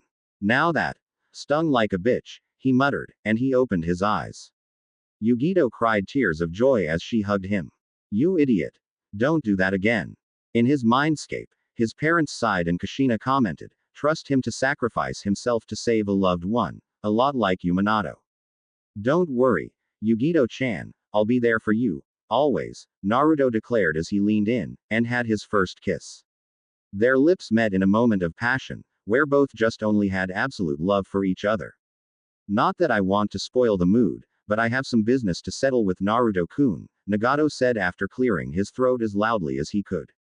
Yes, Nagato-sensei. And thank you for saving me, he added after the Kyuubi told him what happened. I'm dying. Why didn't you say so earlier?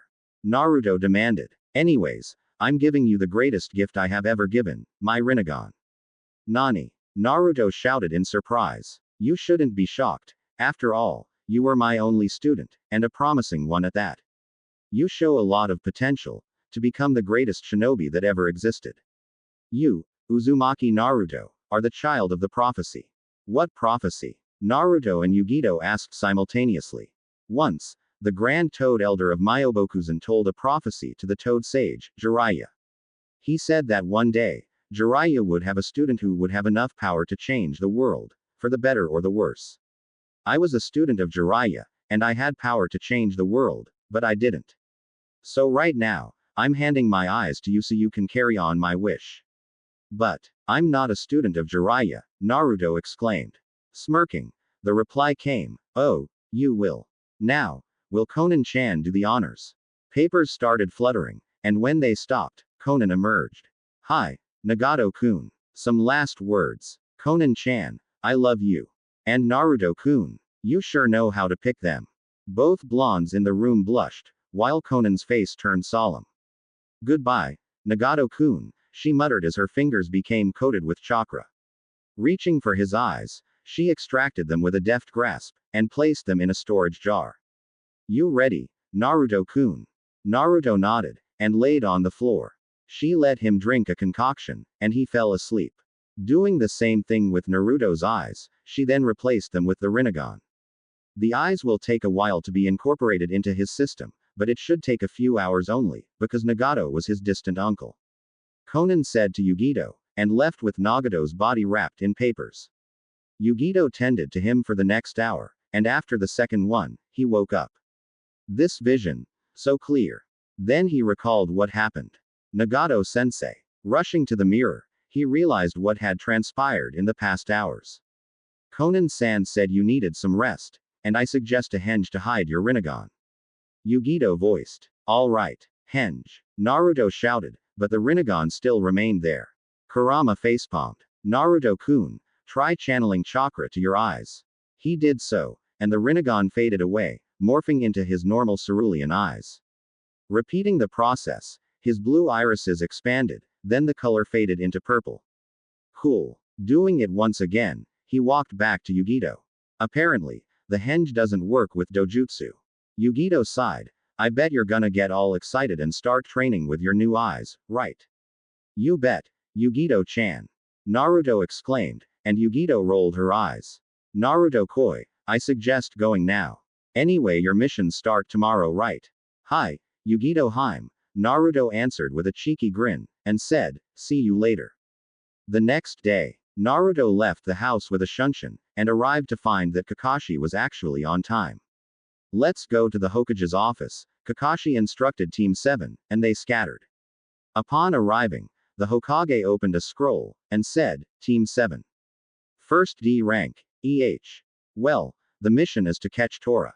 Wait, we get to catch a tiger, Hokage Gigi.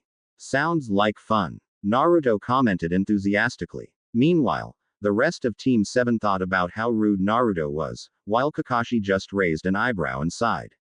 Tora. The cat of the daimyo's wife, the Sandaime elaborated. The whole of Team 7 facepalmed. Kakashi said, welcome to the wonderful world of D ranks. After another useless week of D ranks, Naruto was pissed. Hokage Gigi, we can't have another D rank. The Sandaime sighed. He knew this would happen sooner or later, so he opened another cabinet labeled C ranks, and pulled out a scroll. Let's see. Mission to Wave. Your objective is to protect Tazuna the bridge builder. Alright. Finally a real mission. Exclaimed Naruto, which caused the other members of the team to smile, though Sasuke just released a HMPH sound. Send him in, the Hokage ordered, and an old man wearing a straw hat stepped into the room. I asked for a bunch of shinobi, not a couple of brats. Though the silver-haired one and the blonde one look reliable. Kakashi gave his famous eye smile and Naruto grinned, while Sakura screeched and Sasuke fumed. I, an Uchiha elite, am unreliable. Worse, the Dobi is reliable. This man wants to get killed, Sasuke seethed in thought. Let's get going then. Meet at the north gate in half an hour with your supplies, Kakashi said, and body flickered away. Naruto shrugged, and did the same, while the others left by the conventional way, the door. Leaving a note on the table for Yugito to explain his extended absence, he left the house for the north gate. Arriving there, Sakura immediately yelled, Kakashi-sensei said, with your supplies. Where are they, Tem? Causing everyone around to wince. Sliding up his sleeves, he revealed multiple tattoos on his arm. Or so she thought. Up on the branch of a high tree, Kakashi's eyes widened.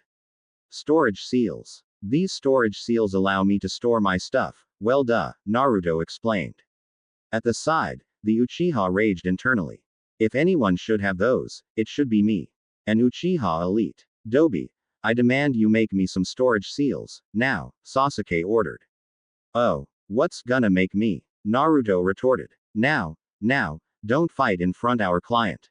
Let's leave, Kakashi said as he slipped off the branch and landed on the ground. After an hour's journey out of Konoha, they walked past a puddle of water. Strange, it has not been raining for quite a while now. Kakashi thought, and when he glanced at Naruto, he nodded, so he knew he was thinking the same. Suddenly, ninja wire with spikes shot out of the trees surrounding the route to Nami no Kuni. Wrapping around Kakashi, they were pulled, and he was reduced to a pile of sliced flesh. Emerging from the tree line, the demon brothers, as Naruto remembered from the bingo book, demanded, hand over the bridge builder, and we will not harm you. Ha! As if, Naruto scoffed, he's going with us.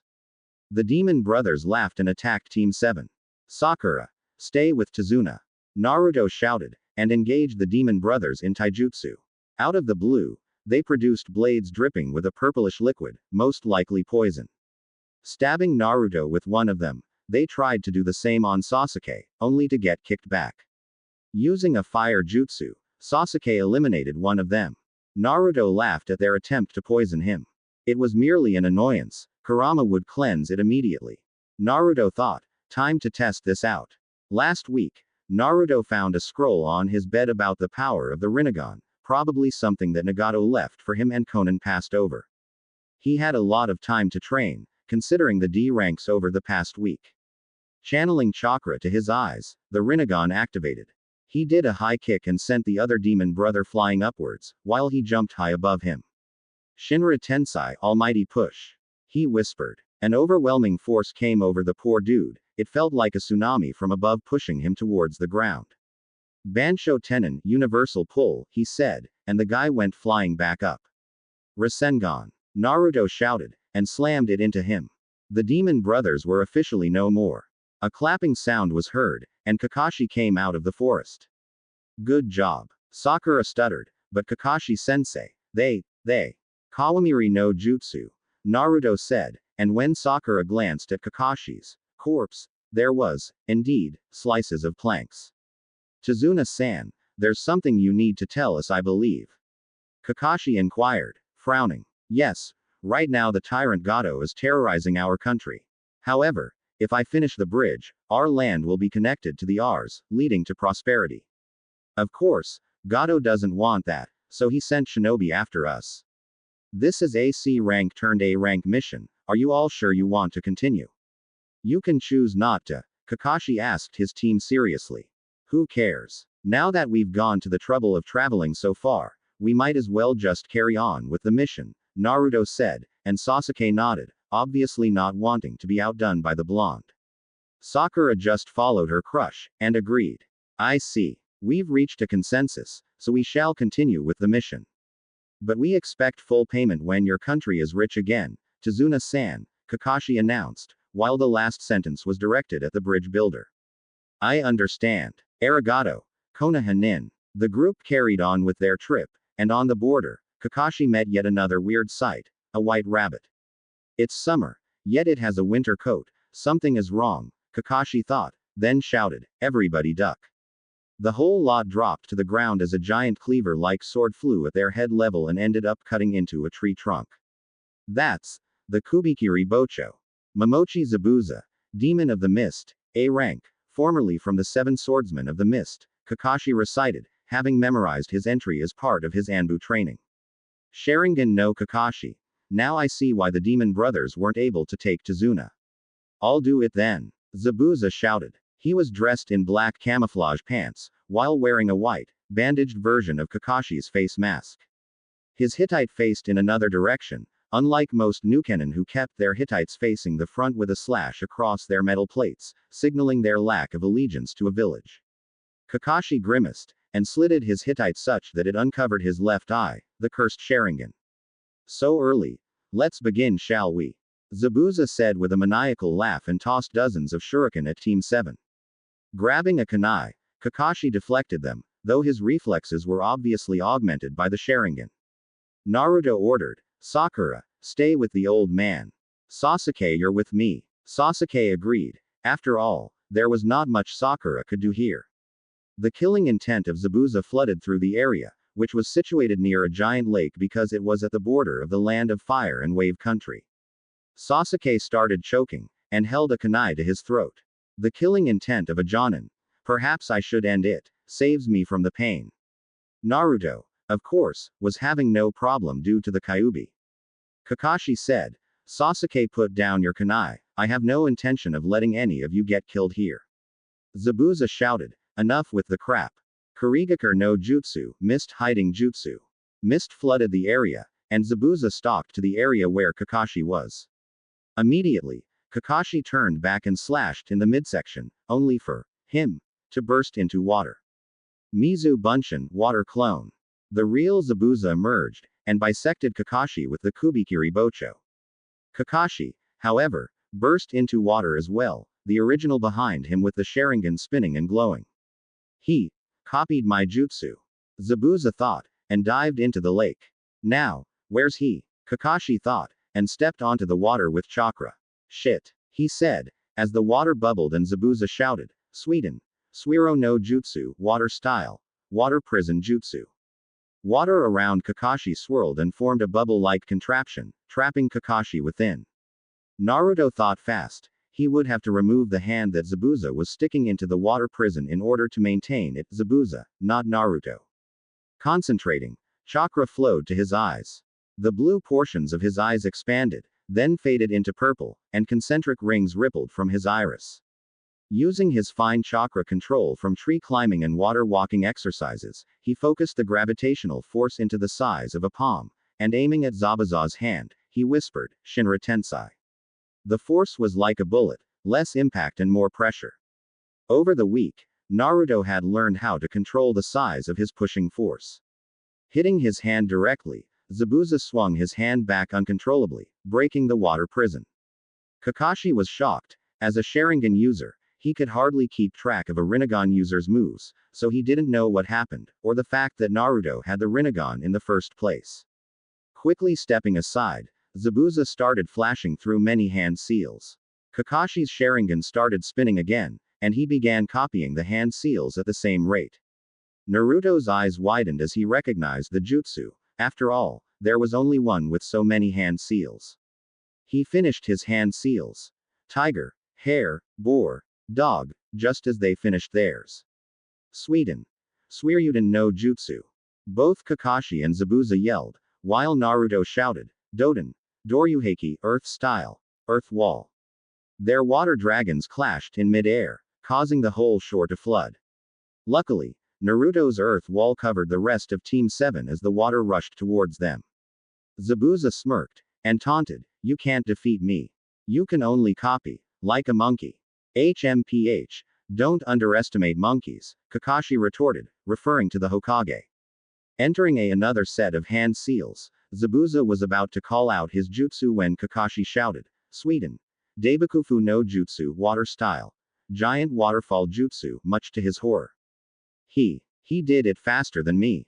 Water picked up around Kakashi in a vortex shape, and shot toward Zabuza, who was too shocked to counter and was blasted square in the chest. "You can see the future?" Zabuza asked fearfully, now witnessing the prowess of the accursed Kekkei Genkai firsthand. "I can. And your future is death." Kakashi charged forward with a kunai, prepared to end the battle. Suddenly, Tsusenban flew and pierced the neck of Zabuza, causing him to drop to the floor, dead. A masked Kiri hunter nin dropped from a tree, and landed next to Zabuza. "Arigato, Konoha nin, I've been tracking him for hours.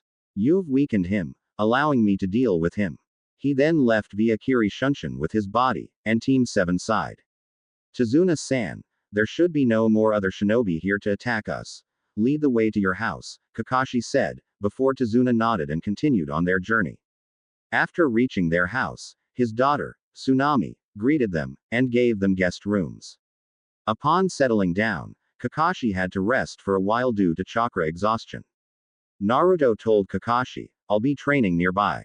Leaving the house for the nearby forests, he thought, I have to learn how to increase my control of the gravitational forces. Bansho Tenon, he said after activating the Rinnegan, while focusing on a tree. It started warping towards him. Flying towards him, he willed it to stop, but let it float. Shinra Tensai, he muttered, and the trunk flew backwards. He repeated this for 3 hours, until he could pull and push the log without stopping. Bansho Tenon, a nearby tree was sucked towards him, and just before it hit him, Shinra Tensai. The trunk immediately changed course, and flew back to the stump. Deactivating the Rinnegan, he proceeded to practice jutsu. After all, he couldn't focus too much on his Rinnegan. Wait, now that he thought about it, he could use all the elements. Therefore, he set about learning the basics of his new elements, though he wouldn't be using them as much as the original ones because obviously, he possessed a higher affinity for wind, earth and water. Additionally, he could only use lightning and fire when the Rinnegan was activated. It was late in the evening when Naruto returned to the house, just in time for dinner. Kakashi had woken up, and took the rest of Team 7 chakra control exercises. Kakashi-sensei, now that I think about it, that Hunter Nin seemed suspicious, Naruto voiced at the table, just as Kakashi was about to speak. This kid thinks a lot like me, Kakashi thought, then replied, Hi, the usual procedure is for the Hunter Nin to behead the body, burn what's left and leave with the head to collect bounty. In fact, now that I think about it, he only used Senbon, and those are not enough to kill. So you mean, the Hunter Nin was his accomplice, and he's still alive? Sakura completed his train of thought. Exactly. We've got 1 week tops to train before another confrontation, Kakashi explained, and after that, the dinner settled into a comfortable silence. Suddenly, Tazuna's grandson, Inari burst into tears. What do you leaf ninja know about suffering? I bet you've spent the years in comfort, while every day, we fear for our lives in the hands of Gado's men. Oi, kid, you don't know what you're talking about. Do you know the pain of having no family at all? Of being treated like a demon in your own village? Naruto demanded, his anger rising. But then, his features relaxed at the thought of Yugito. However, this pain can be eased when you have precious people. Like your mum and your grandfather. When you have precious people, you must protect them with your life, for they are the reason of your existence. For example, if it weren't for my lover, I would have committed suicide long ago. Inari at this moment, decided go to his bedroom to ponder about what he said. Meanwhile, Sasuke, with his selective hearing, seethed at the thought of Naruto having a lover. How could someone love a clanless dobi like him? If they should love anyone, it should be me, an Uchiha elite. Not that I want to love anyone, attachments make me weak. I'm going to train, Naruto declared as he put his dishes in the sink and left the house. Throwing jutsu after jutsu, he only stopped after about 50. Such was his stamina. Charging his chakra, he was about to do another 50 when he heard a clapping sound. Turning around, he saw Kakashi walking over, Ika in hand. I was surprised you could do so many jutsu, much less without stopping, he commented, though I was surprised to learn you could use 3 elements. Most genin don't even know elemental jutsu, and even if they do, they only do it for 1. Naruto released a breath he didn't even know he was holding. He doesn't know about the other 2 elements, or the Rinnegan yet, phew. Naruto thought. Kakashi-sensei, I know you have 4 elements, so can you teach me some high-ranking water and earth ninjutsu? Naruto requested, and Kakashi's eye widened. First, the water dragon jutsu. I already know that one, he interrupted. Oh, show me, Kakashi said as he flashed through the hand seals in 12 seconds. Naruto shrugged, and finished it within 5 seconds. Incredible. To think he possesses such a high speed for hand seals, Kakashi mused. So, what's next? Right now, I can't really think of any high-ranking water jutsu, though I think you could ask Kushina-san. The Uzumaki were famous for their sweet ninjutsu. Kakashi suggested, though the second part was a low whisper. Actually, there are not many high-ranking water and earth ninjutsu, considering that earth is a defensive element while water is neutral, mainly used for augmenting lightning jutsu, Kakashi continued. Naruto nodded, and continued throwing wind attacks at the nearby trees, occasionally slashing them with a water whip or piercing them with earth spikes. Well, Yane, Kakashi left, one hand waving while the other was holding on to that perverted piece of literature. The next morning, a girl wearing a pink dress and black choker entered a clearing, holding a basket full of herbs. She spotted slash marks on the trees in the vicinity, and some stumps. Then, she saw a ninja in the middle of it all, sleeping soundly. Thoughts flashed through her mind rapidly. This is one of the Konoha nin from yesterday. Should I?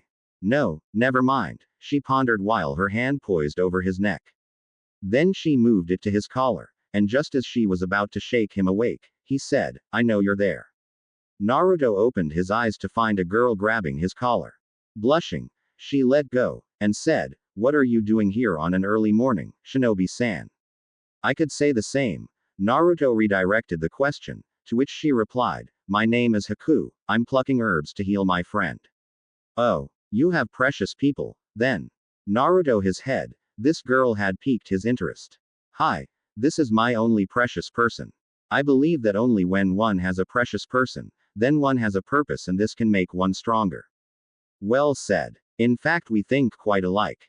I'm Naruto. It was a pleasure to meet you, Naruto exclaimed, surprised to find that someone else actually shared his mentality.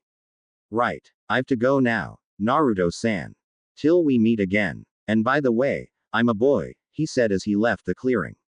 Naruto facepalmed. Haku was a boy. Was he gay? He immediately shaked off the thought. He couldn't insult the first person he met who shared his mentality. He was probably just androgynous, right? Naruto body flickered back to the house. Ohio, he shouted as he entered. After breakfast, he continued training. Back in Konoha, a certain feline kunoichi just entered Naruto's apartment, returning from her mission. A shout ensued as a certain note was read. 1 week later, Tazuna and Team 7 arrived at the bridge, just in time to see all the workers injured, and some dead. A thick fog covered the area, but Naruto could tell that it was laced with chakra. Well, if isn't the Konoha brats. Zabuza said while stepping out with his accomplice. You. Kakashi growled. Sakura, you're in charge of the old man. Naruto and Sasuke, you guys are up against the hunter nin. I'll take care of Zabuza myself. Let's go. Naruto and Sasuke rushed forward to the hunter nin, who began engaging them in taijutsu. He was quick, though he couldn't match Naruto's speed. Flipping back, he formed one-handed hand seals. Kakashi's Sharingan widened, one-handed hand seals. Even he hadn't seen them before. Beware. Hyoten. Makio Hyosho ice style. Demonic ice mirrors. Ice started forming in the shape of a mirror in front of him, and then multiple mirrors started forming, resulting in a house-like shape. In every mirror, there were multiple copies of the hunter nin. Or so it seemed to Sasuke, who tried breaking the mirrors and throwing fire jutsu at them, though to no avail. To Naruto, who had activated his Rinnegan, he could track his movements, so he knew that it was only one hunter nin, but he was moving so fast that it looked like there were many. The hunter nin began firing Senbon at the pair, which Naruto deflected with his kunai. Taju Kage Bunshin no Jutsu. Multiple clones appeared, and they started throwing themselves at the mirror, hoping to catch the hunter nin while he was inside one of the mirrors. He threw Senbon at the clones, causing them to dispel while doing the same to Sasuke, seeing as how he couldn't get to Naruto. Although he deflected most of them with a kunai, some made their way to his pressure points, making him collapse into the concrete floor. Naruto growled. Shinra Tensai. He shouted, not bothering to focus on a point but instead pushed the chakra out like a wave. The mirrors simply did not stand a chance against the Rinnegan's prowess. They shattered, leaving the hunter nin vulnerable. Not missing his chance, Naruto punched him in the face, sending him flying back 10 meters. The hunter nin's mask broke, revealing a very sad Haku to Naruto who was about to finish him. Why do you serve such a man? Naruto asked, outraged. I'm his tool, because when no one wanted me, He gave me a purpose. But now, I'm a broken tool, so please. I beg you, kill me now. I am no longer of use to my master. Haku explained with a shaky breath. Moments ago, when the mirrors shattered, Kakashi immediately thought, is that the Kyuubi?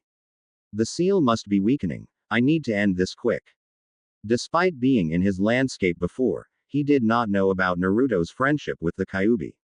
Opening a pocket on his flak jacket, he withdrew a scroll, and snapped it open. With one fluid motion, he swiped his thumb under one of the bottomless pockets which held a kunai, drawing blood.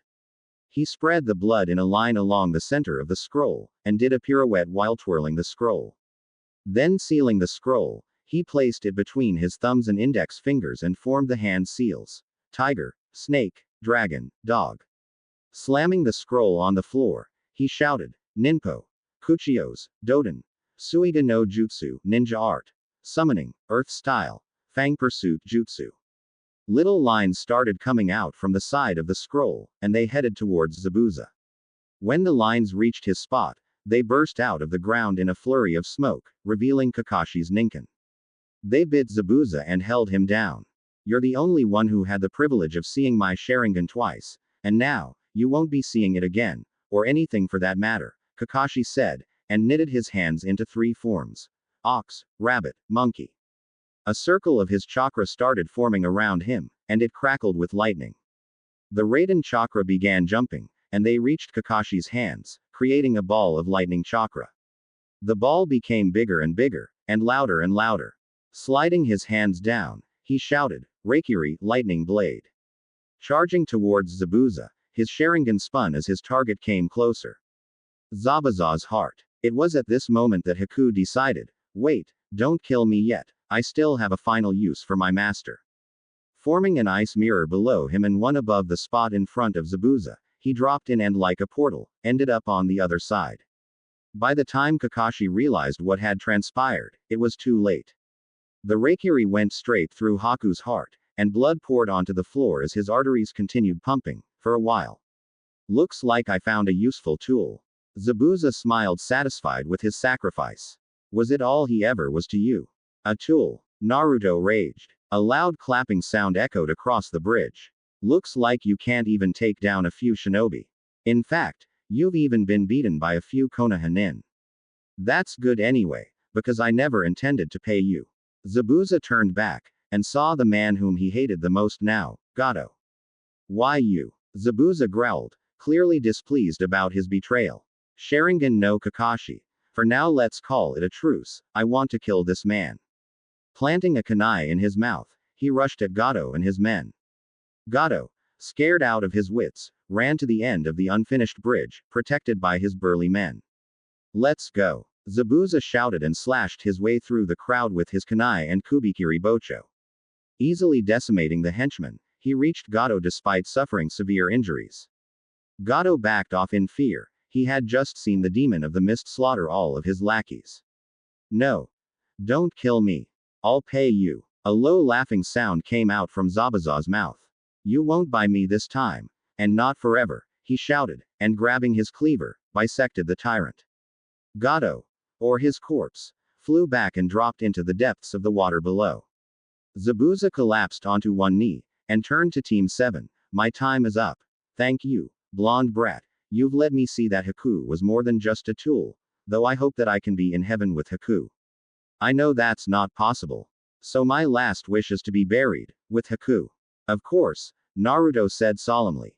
Kakashi sighed and replaced his Hittite. Looks like we're done here. Looking back, they saw Sakura trying to revive a dead Sasuke. Groaning, he sat up, only to wince in pain due to the senbons still stuck in him. Sasuke-kun, you're alive. Sakura said, smiling. HMPH, of course. Did you think that the Hunter Nin could ever get to me, an Uchiha elite? Sasuke smirked, though he was still smarting from the pain. Arrogant prick, he would have killed you if he wanted to, but he was against unnecessary killing. He just put you in a near-death state, Naruto defended his friend after a bit of observation. Okay, let's head back to the house. After grabbing your stuff, meet me at the doorstep, Kakashi ordered. Yes sir. Team 7 scattered, and 5 minutes later, they met again. They then proceeded to help out with the building through shadow clones or manual labor.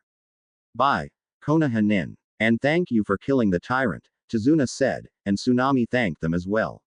Naruto Nisan, thanks for your speech. I now finally understand the importance of my family, Inari spoke up, while hugging his grandfather and mother. Wow, didn't think I would get to you that fast, Naruto commented, and with that, they left the house for the bridge, which was completed and about to be named. The whole village was gathered, and they were thinking about what name they should give. How about the Super Tazuna Bridge? The bridge builder suggested. Everyone groaned, and the family sweat dropped. Tsunami said, how about the Great Naruto Bridge? After a bit of muttering, the village cheered, and displayed their assent. The Great Naruto Bridge it is. Tazuna announced, and everyone applauded.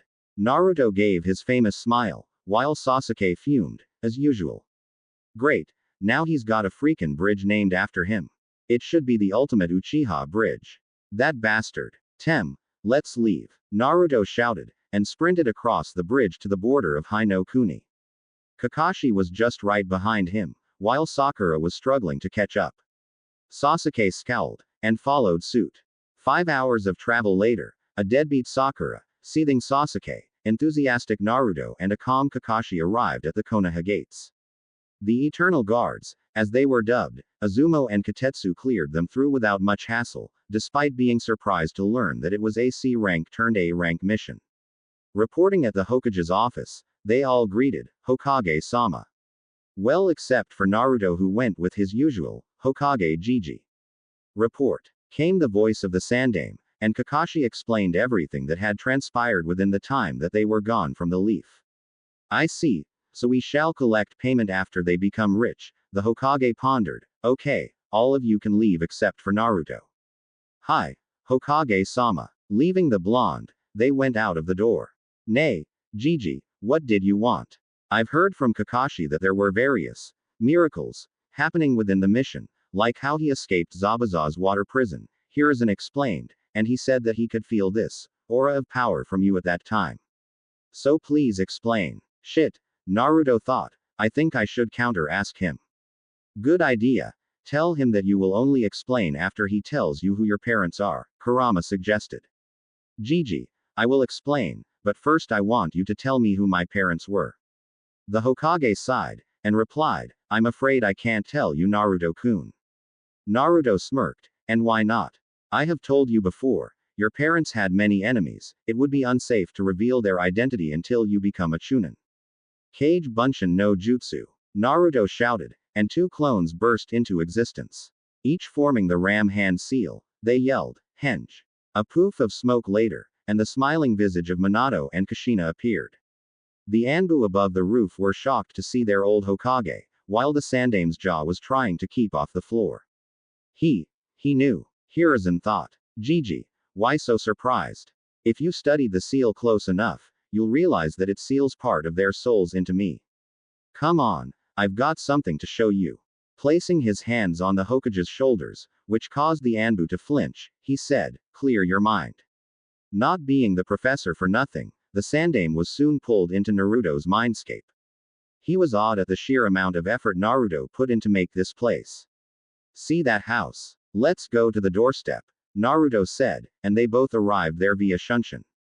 Knocking on the door, Kushina answered, though the Hokage was not really surprised considering what the blonde said earlier about the soul seal. What a surprise, Hokage Dono. Kushina greeted, and Minato arrived at the door. What are you doing here, Hiruzen Daisensei? Minato asked his predecessor and grandmaster. To-san, I'm showing him around, Naruto said and displayed his Rasengan to the Sandame who was shocked. Did you say you took 2 days to master the Rasengan? And to think Minato-kun took 3 years to create and master it. To-san was creating it, and no one was there to guide him. Unlike me, Naruto tried to reason and push the credit back to his father who was relieved. At this rate, I'll give you these, Minato said, and retrieved a scroll from his pocket. You have to perform a certain set of hand seals with the scroll in order to unseal the contents, so take it as an extra challenge. Taking the scroll from him, Naruto replied, thank you, To-san. Now I have to take Hokage Jiji to see my tenant. His parents nodded knowingly while Hiruzen just seemed puzzled. Follow me, Naruto instructed, and brought him to the edge of the waterfall. Grabbing him, Naruto pulled both of them into the lake below. Nay, Kurama-chan, I'm here, Naruto called out, and the Sandaime thought, Kurama-chan. Who's that? The water curtain parted, and a lady in an orange singlet and blue skirt stepped out. While Hiruzen managed to hold in his nosebleed, he questioned, who is this, Naruto-kun? The lady laughed, and a bright light started emitting from her body. The bright shape transformed, and when it died down, the Kyuubi was revealed. The Kyuubi no Yoko. The Hokage was speechless. Transforming back into her original shape, she sat down in the middle of the lake and water began swirling around her. Activating his Rinnegan, Naruto saw a greenish chakra flowing into her coils. Natural energy. Huh. The Hokage looked into the lake, and saw Naruto's reflection. More importantly, his eyes. Hi, Hokage Jiji, I possess the power of the Rinnegan. The Sandaime was just shocked beyond shock. How much did he not know about his grandson figure? Just to demonstrate. Kurama-chan, throw a fireball at me, Naruto said, and she nodded. Fire chakra gathered into a big ball near her mouth, and she fired it at him. Shinra Tensei. An invisible wave shot forth from his palms, deflecting the fireball back to Kurama. Then he jumped in front of her and shouted, Gakido, Fujutsu Kyuin Preta Path. Jutsu Absorption. A circle of energy enveloped him, and the moment the fireball hit the orb, it started getting sucked into Naruto's palms, replenishing his chakra. Impressive. The Hokage mused. Naruto winked at Kurama, who over the past week, had been teaching him about the abilities of her old man's eyes. Hokage Jiji, the only thing I request is for confidentiality. Of course, the Sandaime agreed, but please tell me if there are such things in the future. Soon, he was pulled back into the real world. You're dismissed. Forming the seal of confrontation, he left with a shunshin, though it was not a leaf shunshin. An image of Naruto in a suit of shining gold armor appeared, followed by him with many weapons of all kinds, then him as normal. Next, he transformed into a fox, then him in a very malnourished body, and lastly, as an ethereal figure with a book and brush. With a silverish light, he was gone. Rinne Shunshin. Naruto's voice echoed in the room. Returning home, he opened the fridge for a ramen cup. Just as he was about to put it down on the table, he was tackled to the floor by a crying Yugito. For the next 5 minutes, an intense make-out session ensued. After having to stop for air, Yugito demanded, I want the details. Now. Sighing, Naruto explained the whole mission. C rank turned A rank. I'm glad you're still alive. Yugito shouted. You don't trust your boyfriend's abilities? Naruto asked, giving a mock-hurt expression. They laughed. Alright, I guess you should rest for the afternoon after lunch, Yugito said, making a look that told him that it was an order. After a sumptuous ramen meal, he took a bath. Then sleeping for the next 5 hours, he woke up to a weight on his chest, Yugito's head. Gently replacing her head on the pillow, he decided to leave the house for a training ground. He heard a moaning sound just before leaving by Rinne Shunshin that said, Pillow, don't go. He smirked. Right, Kurama-chan, any new abilities you want to teach me? Naruto thought. Hi, I will teach you the yin and yang styles. The yin style is all about creating the form of things. For example, the Nara clan's shadow manipulation is actually a use of yin chakra to create the shadows. In fact, almost all non-elemental jutsus use yin chakra, like genjutsu. Next, as for yang style, it gives forms life and vitality. Basically things like medical ninjutsu require yang chakra to accelerate a cell's healing rate. But when one uses both, and only Rinnegan users can, they can create the yin-yang style, which creates form and gives life to it. There is only one technique in existence, and it is the most powerful tool. The Banbutsu Sozo, or the creation of all things, is a result of breathing life with yang chakra into forms created with yin chakra. Now, you have to note that yin chakra is just a lot of physical energy and a bit of spiritual energy. Meanwhile, yang chakra is vice versa. Try it now, Kurama replied. Naruto began to try molding yin chakra. He forced physical energy into his coils, and then tried adding a bit of spiritual energy. His body tried to put in more spiritual energy to equalize the equation and mold chakra. After all, that was the usual process. But then he endured long enough, and was rewarded with the sight of his body cloaked in black chakra. Let's see. How about creating a bird? He manifested the yin chakra into the shape of a pigeon with the administration of his imagination. The pigeon appeared, color and everything, but it might as well have been a statue. Now, he decided to remove the yin chakra. Alright, let's try yang chakra. Meditating a bit, he placed spiritual energy into his coils. Then placing just a tiny bit of physical energy, he felt the urge to put in more. Gritting his teeth, a cloak of whitish chakra surrounded him. Then he pushed yang chakra into the bird statue. The pigeon came to life, and flew away. Okay, so that's it. Kurama said, you've just utilized yin and yang styles. Now, try doing both at once. Naruto grimaced, that had taken a lot out of him. Wait, Kage Bunshin no Jutsu. A clone burst into existence.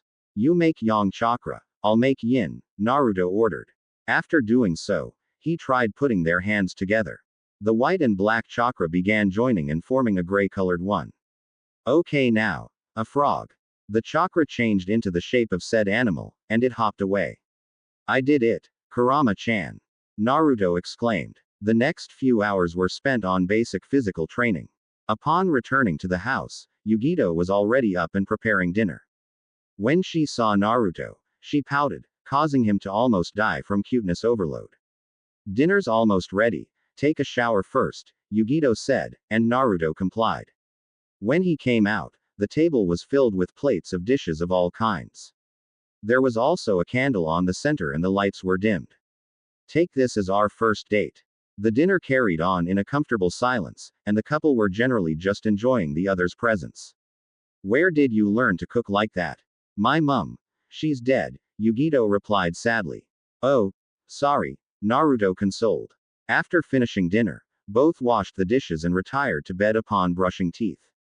That was quite the first date, Naruto commented. Yeah, now get here pillow.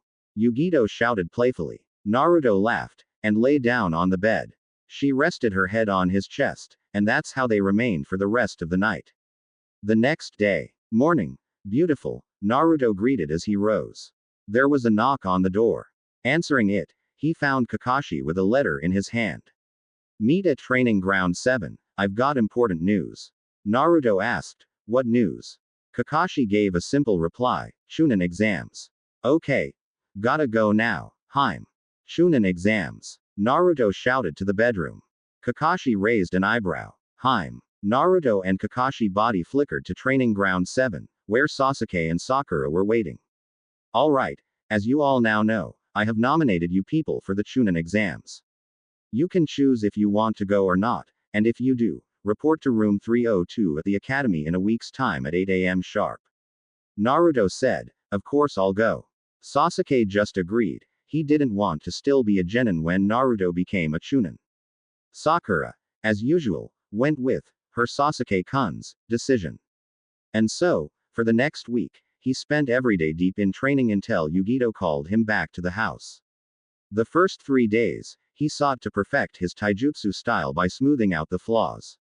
The next 2 days, Naruto practiced his ninjutsu and for the last 2, his Rinnegan abilities.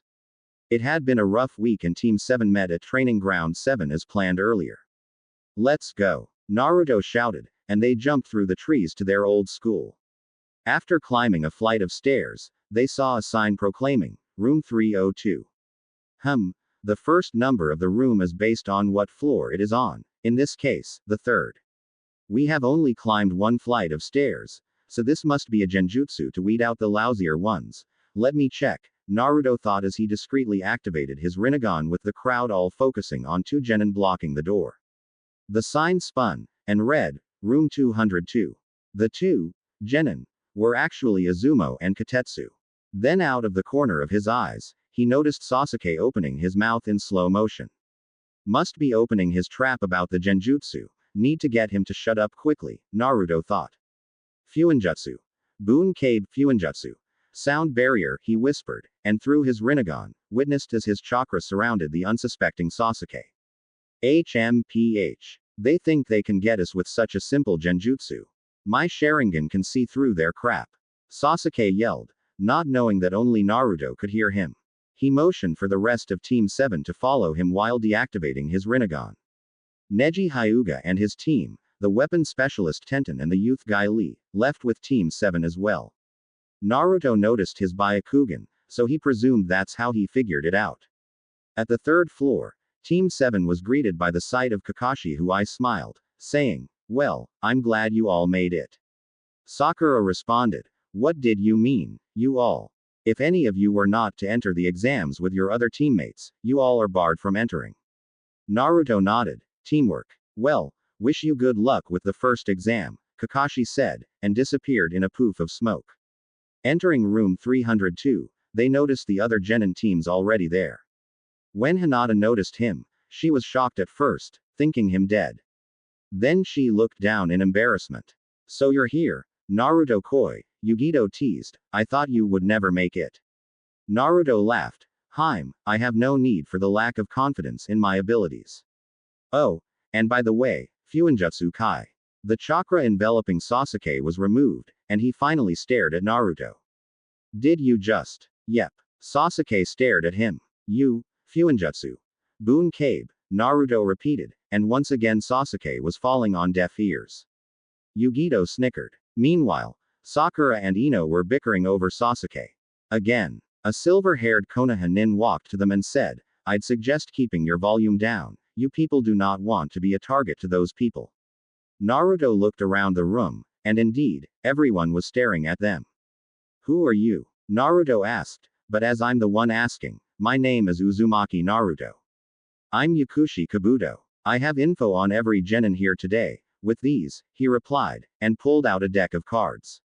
"Just tell me who." Naruto sensed a giant source of chakra and killing intent directed towards him from the middle of the room. His eyes landed on a redhead Suna nin. "Him," Naruto pointed. Picking up a card, words and a picture began surfacing on the blank face. Sabaku no Gara, genin of Sunagakur, and the Yondaime Kazekage's youngest child. His team members are Sabaku no Tamari and Sabaku no Konkuro, his siblings. He has completed 30 D ranks and 13 C ranks. Interesting to note, he has never been hurt. Ever. Oh dear. Kurama spoke up. My insane brother, Shukaku, Ikibi no Tanuki. So he's a Jinchūriki. No wonder. Naruto thought. I want your blood. Uzumaki. You will prove my existence. Gaara shouted across the room. Anyo. Ohio. Naruto replied, causing everyone around him to burst into peals of laughter. Seriously. Good morning. Haha. Kabuto. I want to know about. Haha.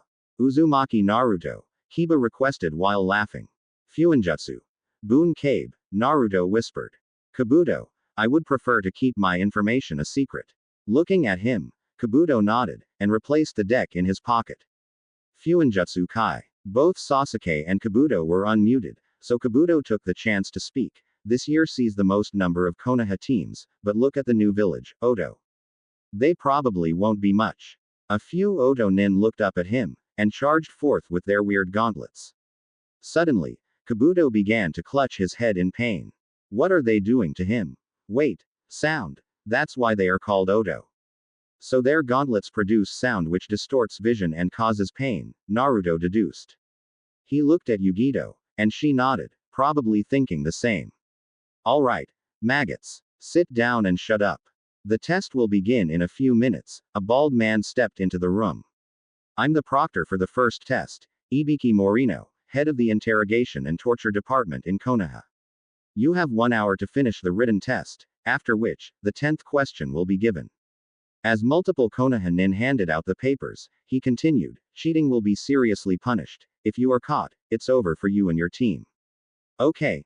Now that everyone has the papers, your time begins, now. Naruto flipped the page over, and briefly scanned through the questions. Those questions were meant for Jonin. What the hell were they doing in a Chunin test? Unless this was a test of information gathering. He smirked. By the looks of it, some people had yet to figure it out. Yugito was already scribbling away. Well, his Heim sure was a smart one. He looked around secretly, and noticed some of the test takers were actually Chunin. He noticed Sasuke with his Sharingan, lamely copying a Chunin's hand motions with his pen. The Hyuga cousins were using their Byakugan. So it seemed that everyone with a dojutsu was using them. Using the Biju plane, he got the answers from Matabi and Kurama. 50 minutes later. Alright, time's up, maggots. Put your pens down before I break your hands, Ibiki shouted, causing the genin to wince. Time for the 10th question. But first, you have an option to not take the question, and if you do, your whole team fails. Then of course we'd take the bloody question. Kiba yelled. However, if you get the question wrong, you can never retake the Chunin exams. Ever, Ibiki declared with a sadistic smile. Mutters began spreading through the room. Teams began leaving. Naruto bided his time till there were 10 teams left. Raising his hand, he slammed it on the desk. Of course we'd take the last question. If we don't have the courage to move on, we don't deserve to be Chunin. Anyway, even if I fail this question, I'll still be the first genin to be the Hokage. Everyone in the room was inspired by his speech, and they remained in the room. Looking around the room, he said, "No one else. In that case, you all pass." The room was shocked. They almost yelled, "What the?" when a ball flew into the classroom, breaking the window. It unraveled, revealing a giant poster with 4 kunai at its corners, pinning the poster effectively.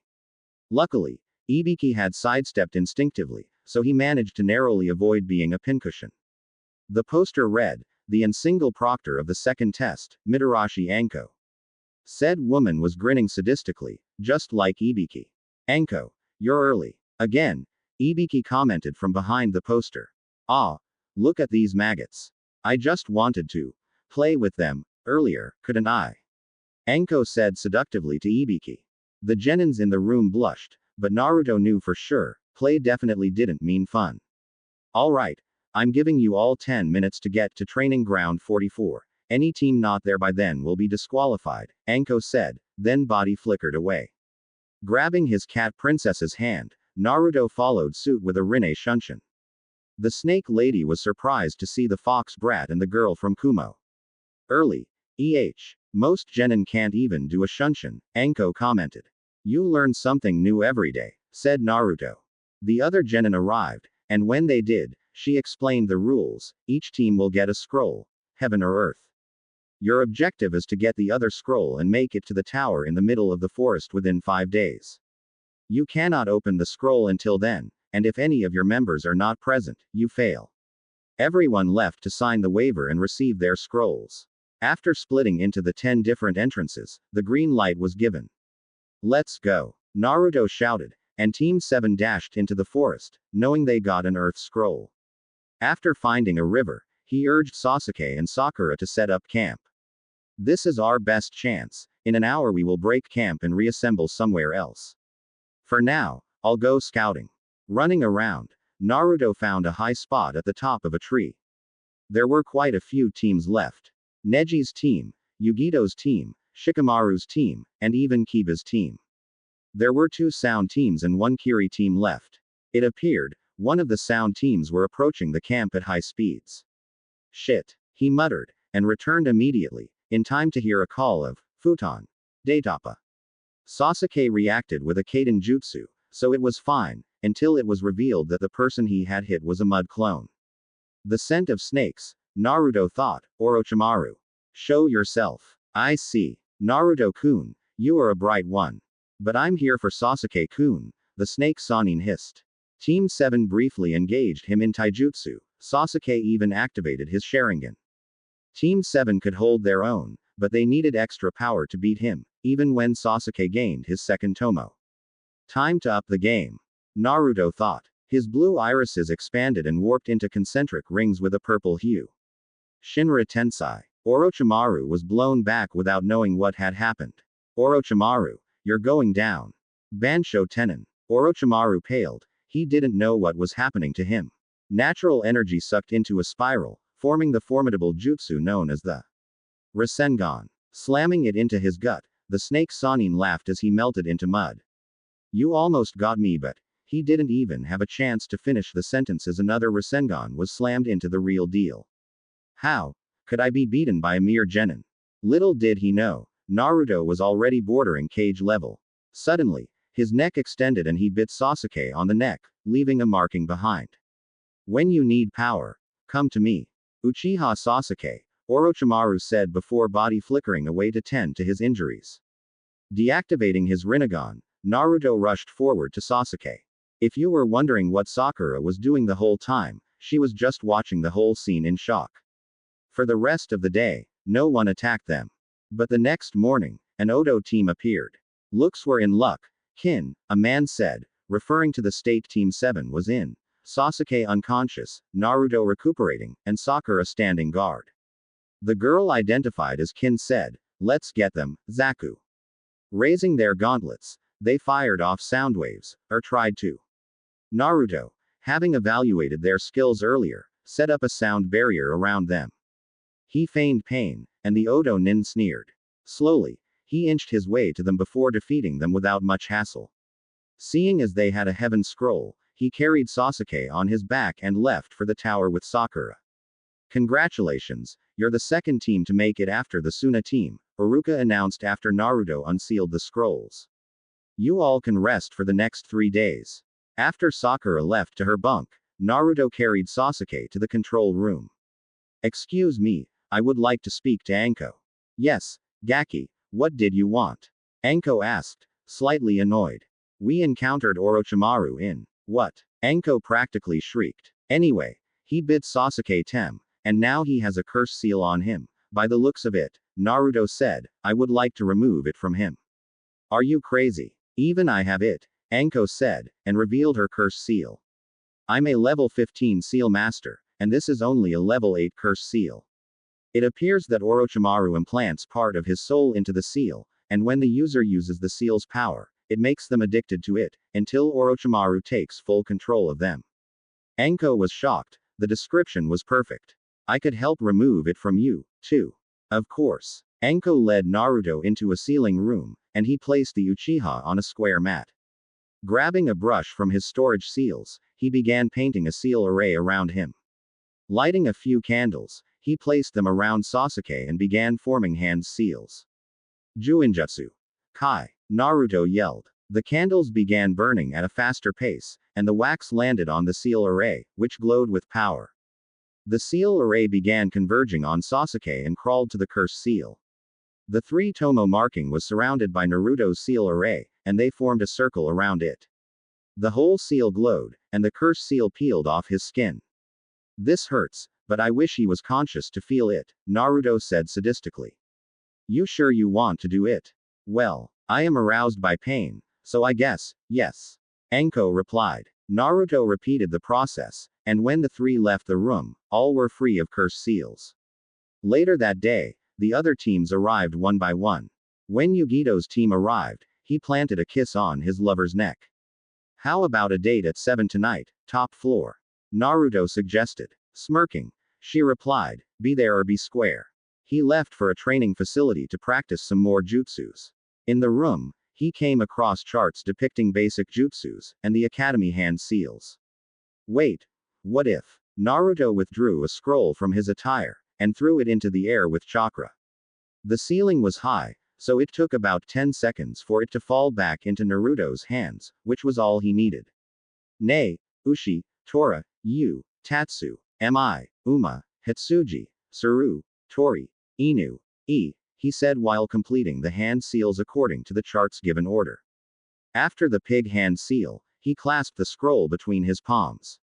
The lines along the scroll glowed, and it rolled wide open. On the inner face was a seal array, a normal storage one in fact. The ink started shimmering, and produced a bright light. When it died down, Naruto saw a set of 10 oddly shaped kunais. They were 3-pronged, like a fork, and their handles were anything but ordinary. Unlike the usual leather bandage grip, the handles had wooden grips with a sealing formula inscribed upon each one. Then he noticed a piece of paper next to them, titled, The Rules and Usage of the Hiraishin. He was shocked. Was this his father's prized technique? Quickly scanning through the paper, he found that it outlined activation of the sealing formula, and ranges of use. San, are you sure about this? He questioned. Hi, I actually planned to give this technique to you when you became a Jonin, Minato replied, but now that I see your progress, I can tell, you may be genin in rank but cage in heart, mind, and power. Arigato, to-san. I will treasure this gift, Naruto said. Additionally, there was a key, but he couldn't find anything to fit it in, so he decided to just start training. After rereading the paper 5 times, he got to work. After 3 hours, he could already travel from one kunai to another, though he needed to take a 10-second break before he could do it again. The progress. He's soaking it up like a sponge, Minato thought. After another 4 hours, he could traverse between 10 Hiraishin kunai without stopping. It was then that he realized how tired he was. After all, he had trained for 7 hours non-stop. He took a drink from his canteen that he unsealed from his storage seal. It was then that his father said, you know, if you replicate the Hiraishin seal on your hands, you can go anywhere, not just where the kunai are.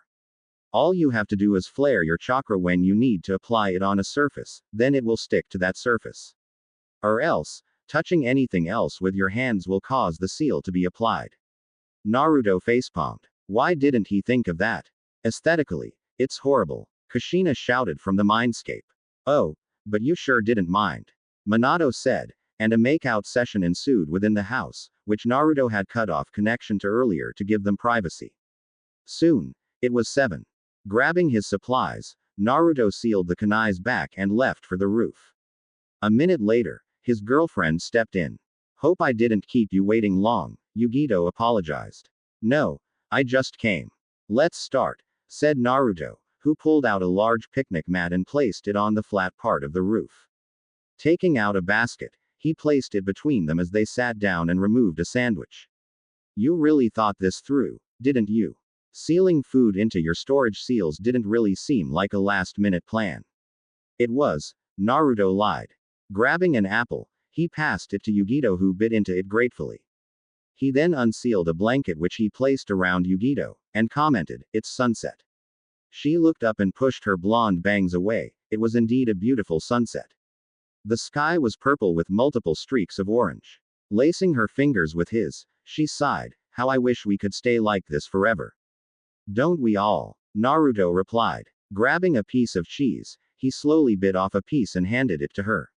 She passed it back after eating her share, and then they repeated this until the cheese was no more. Yugito looked at his wind-blue eyes and leaned in. He did so as well, and their lips met. After a good 15 seconds, they broke apart. Well, I guess that ends it. See you tomorrow, Naruto said, and packed up. I'm working on a new jutsu, but you'll only see it in the 3rd test, Naruto promised. Sounds interesting. Good luck, Naruto Koi, Yugito replied, and left. The 5th day. By the end of the 5 days, he had mastered traveling with the Hiraishin like a shunshin, without exhaustion. Yugito had also been training in her cat powers and taijutsu. Everyone packed up and left for the 3rd test. When they arrived, they were surprised not to be at the Konoha Stadium, but at a giant sparring room. Due to the abnormally large number of genin completing the 2nd test, we have decided to hold a preliminaries session, the Hokage announced on top of his spot at the high platform. At the back of the room, there was a giant statue of the Sandame's hands forming the Hitsuji hand seal. I'm the proctor for the 3rd exam, Gekko Hayate, and the matches will commence within 5 minutes, a man with brown hair declared, but before that, would anyone like to withdraw? Gekko-san, I would like to withdraw, Kabuto said, and left the room. So did his team members. The remaining 21 people left for the top observation platform. Alright. The first match. Uchiha Sasuke vs Hyuga. The 2 Konoha nin stepped onto the training ground. Sasuke activated his Sharingan, while Mina simply looked at him with her pale purple eyes. He rushed forward with the interceptor fist, and just as he was about to strike, a shout of Byakugan occurred. She easily parried his strikes, and delivered some of her own. Well, obviously it wasn't called the interceptor fist for nothing. He tried to intercept her finger strikes, only resulting in severe pain where he did. He was thrown back, and he weaved the hand seals. Snake, ram, monkey, pig, horse, tiger, and delivered his favorite fire jutsu. Kaden. Gokaku no Jutsu. Mina dodged quickly, though some small flames still pricked her skin. Hinata-sama. Permission to use ninjutsu. Hinata gave her consent, and Mina shouted, Sweden. Koku no Jutsu, water style. Black rain jutsu. Oil-like drops started falling on Sasuke. He sneered, what's this gonna do? Make me dirty? She smiled. No, just returning the favor. Kaden. Gokaku no Jutsu. The oil served as an accelerant, speeding up the flames towards Sasuke, who merely dodged it, but didn't notice that as he was covered in all oil, the fire was spreading towards him. Kaden. Karyu Enden. He shouted hurriedly. The flames reversed, and spread around Mina. Seeing no way out as the flames closed in, she conceded defeat. Uchiha Sasuke wins. Next match. Inuzuka Kim vs Aburame Shino. Kim jumped down from the platform while Shino took the stairs. Hajime. It would be so easy to crush you, bug boy, Kim taunted.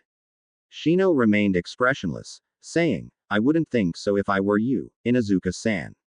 She suddenly had a weird feeling. Was this chakra depletion? Her partner, Midorimaru, barked. Jujin Taijutsu Ogi. Gatsuga, man-beast secret taijutsu art. Fang passing Fang. Kim yelled as she and her dog ran forward while spinning like tornadoes. The twin tornadoes hit Shino right in the gut, sending him flying back. She was tired. Very tired. And her chakra continued depleting. What was going on? Kikaichu. Inuzuka-san, Kikaichu. A calm voice came from behind her. She turned around, and got kicked all the way to the other side of the stadium, unconscious. Apparently, the Shino she had used the Gatsuga on was a bug clone. Aburame Shino wins. Next match. Sabaku no Konkuro vs Abumi Zaku. Hajime. Zaku smirked. You won't last long against my sound with your makeup and cat suit. For the last time, it's war paint. Let's begin. Konkuro retaliated. Zaku fired off sound waves at the puppeteer, who dodged nimbly, and fired off his puppets at the opponent. Zaku fought them with his taijutsu, obviously having the upper hand. He slowly worked his way to the puppeteer, punching him in the face. Surprisingly, the whole head detached from his body and flew back. That was my favorite puppet, you know, the real Konkuro said from behind. Black Ant, let's go. Deftly raising his fingers in a particular fashion, his biggest puppet, identified as Black Ant, spun and flew upwards, striking Zaku skyward as well. The torso snapped open and trapped Zaku within. Crow. Konkuro gestured to the beheaded puppet, and it split into 8 parts, flying up to meet Black Ant. Shutting his fingers, the 8-bladed parts entered slits in Black Ant's torso, causing a loud scream. He waved his hands downward, and the whole contraption landed on the floor. Kurohige. Hiki Apatsu, secret black art. Iron Maiden. The head of Crow came flying down, its neck a sharp bladed tip which entered the top of Black Ant's torso.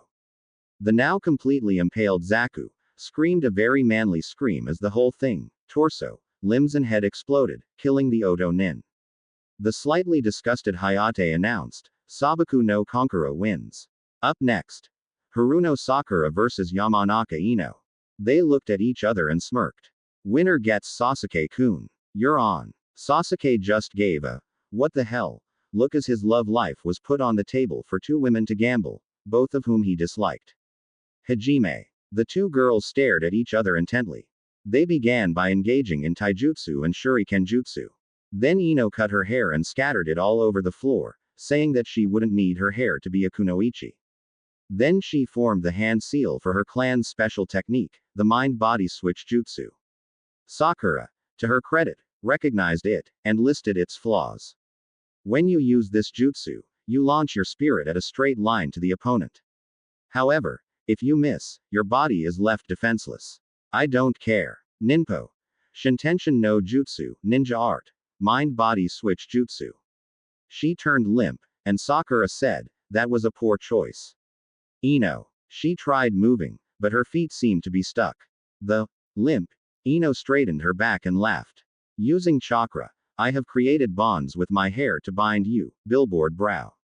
And now, Ninpo. Shintenshin no Jutsu. Ino formed the real hand seal, and this time, Sakura's spirit was kicked out of her body. Ino was just about to make Sakura forfeit when the inner Sakura kicked her out of the body and reclaimed possession. They finally punched each other after rushing at each other, knocking both of them out. Since neither contestants are able to continue, neither of the two will proceed to the finals. Next match. Sabaku no Tamari vs Tenten. Hajime. Tenten unsealed her weapons, and flung them at Tamari, who simply withdrew her fan, opened it, and swung it at the incoming projectiles in one fluid motion. This repeated multiple times, and every single one resulted in the weapons deflected by Tamari's wind ninjutsu. I wanted to save this for the finals, but I guess I'll have to use it now, Tenten declared while pulling out 2 scrolls from her pockets. Placing them on the floor parallel to her, one on each side, she performed the hand seals. Tiger, dragon, monkey, rabbit, snake. Then she crossed her arms and shouted, Sogu, Soshoryu, weapon control, twin rising dragons. A giant smokescreen covered the area, and 2 smoke dragons flew up near Tenten's area. They twisted like a double helix, then it was revealed that the dragons were actually giant storage scrolls. She jumped up to the top of the DNA-like pattern, then spun like a tornado while firing off weapons towards Tamari. She lifted the fan and shielded herself with it, having no time to do her wind ninjutsu. When the barrage finally stopped, Tamari said, "It's time to end this." Futon. Kamedachi no Jutsu, wind style, wind scythe jutsu. A tornado picked up around Tenten, and carried her up. Next, she was cut viciously by multiple wind blades. Finally, she collapsed to the floor, unconscious. Hayate sweat dropped at the one-sided battle, and declared, Sabaku no Tamari wins. Akamichi Choji vs Niyugito. Hajime. As you can probably guess, he was beaten into the ground. Niyugito wins. Up next is Inuzuka Kiba vs Uzumaki Naruto. This was going to be an interesting fight. Naruto grinned and stepped into the arena floor. This is gonna be fun, Naruto declared, and Kiba said, not for you, though. It's payback time for all those months ago. Hajime. Kiba immediately shouted, Ninpo. Shikyaku no Jutsu, ninja art. 4 legs jutsu. He got down on all fours as his fingernails lengthened and his teeth grew like his name, Fang. He charged Naruto, who stood there, not moving. When Kiba finally impaled Naruto with his claws, Naruto shimmered and reappeared 5 meters to the left. Tisk, tisk, bad vision, Kiba. Naruto taunted. Why you? He muttered. Kiba rushed towards Naruto again, though this time, Naruto jumped up slightly, and did a back kick. Naruto landed on his hands, then sprung away as Kiba was sent sprawling at the other end of the wall. Let's go, Akamaru. Kiba shouted to his dog, which barked in response. He popped what Naruto recognized as a soldier pill into his partner and his mouths. They started growling. Jujin Taijutsu Ogi. Gatsuga. Having observed its effects earlier, he whispered, Shinra Tensai. The pair flew back and slammed against the wall. Do you wanna forfeit, Kiba? Naruto glared at him with his killer intent, not even using his tenets 1. Despite this, Kiba was shivering, but he gave a response. No. Kiba muttered. You forced my hand then. A giant blue orb appeared in Naruto's right hand. Kiba could only watch in awe as the ball expanded. It was only now he knew that for the whole match, Naruto had only toyed with him. Naruto slammed the ball, ending the match. The proctor announced, Uzumaki Naruto wins. Next match. Hyuga Hinata vs Hyuga Neji. Neji smirked at Hinata from his spot at the stands, while Hinata thought to herself, if Naruto can do it, so can I. In the end, the match ended like canon, Hinata on the verge of death and Neji smirking. Naruto glared at him. What makes you think you have the right to call her a weakling? She is a weakling. There's no other way to say it, Neji replied, almost causing Naruto to activate his Rinnegan and extract his soul with the Ninjendo, human path. Why you? Just you watch out, Hyuga Neji. During the finals, I will kick your, Naruto declared, finally calming down because of Yugito. He entered the medical bay, hearing the doctors say, she has no more chance of living. I may be able to help, Naruto said from behind. They turned around, and responded, what makes you think you can do what we couldn't? Just trust me, Naruto said, entering the ward. But you'll have to leave. They sighed, and complied. Sealing the door with his demonic chakra, he activated the Rinnegan. Looking down at Hinata, he said, I've never tried this before, but here goes nothing. Jigokudo, Naraka Path. Purple flames appeared behind him and a giant head sprouted out from it. It opened its mouth wide, and a tongue shot out from it, wrapping around Hinata. Though she whimpered in fear, she was comforted by Naruto's presence, though she was still guilty of almost killing him, not knowing that she actually did. It pulled Hinata into its cavern-like mouth, and after a minute, replaced Hinata in the ward's bed, fully recovered. I'm sorry, Hinata, I will have to wipe your most recent memories. Her opalescent eyes looked into his dojutsu, and recoiled in awe. That was the last thing she remembered before being pulled into very, very, deep sleep. Leaving the room, he nodded to the medics and said, when she wakes up, she should be fine. When he left the medical ward, he saw Lee on a stretcher on the way in. When he re-entered the arena, Hayate announced, due to no one able to have a match with Nara Shikamaru, he automatically proceeds to the finals, which will occur in a month's time. Until then, you are all dismissed. Shikamaru sighed. What a drag. Lacing his fingers with his lover, he body flickered away to his home. She laughed. What's your plan for the finals, Naruto-kun? I don't have a plan, yet. Let's take a nap first. After a 3-hour rest, Yugito woke up to the sound of the doorbell. She groaned and slid out of her spot next to Naruto. Who the hell was at this hour? It was freaking 5 in the evening, the genin should be resting. If it was not the Hokage or Anbu, she would murder the person behind the door. When she opened the door, both sides were equally surprised. Yugito met who she recognized as the Toad Sage Jiraiya. Meanwhile, Jiraiya was slightly unnerved. Why was the Nibi Jinchūriki in his godson's house? Or even Konoha? Was she here to kidnap him? After all, she was a Kumo Jonin. If that was so, Rasengan. Jiraiya slammed the blue orb into Yugito's stomach, or tried to. His Rasengan was met with another of similar size and power. What the? Rasengan. Naruto shouted, and the thing expanded and exploded, throwing Jiraiya back. Picking himself up, he looked at Naruto, though he was shocked beyond measure. The blonde was sporting the exalted dojutsu, radiating with an aura of power. And, did he just perform the Rasengan? Better yet, had it just overpowered his? Speak, before I pull out your soul and feed it to the King of Hell. Now, Naruto demanded. Calm down, Naruto-kun. I'm Jiraiya of the Sannin, and my sensei the Sandaime had requested me to teach you. And, something about surprises. Jiraiya explained in a breath, fearing for his life for the very first time. He had no doubt that Naruto would carry out what he just threatened if he didn't comply. I don't see why I should accept training from a random guy who attacked my girlfriend, but I see that since Hokage Gigi requested this, I will accept, but if you do it again, I will literally feed your soul to the King of Hell, Naruto replied. Jiraiya sighed in relief. So, let's start by learning about your abilities, Jiraiya asked while thinking about Naruto calling Yugito his girlfriend. Fuinjutsu.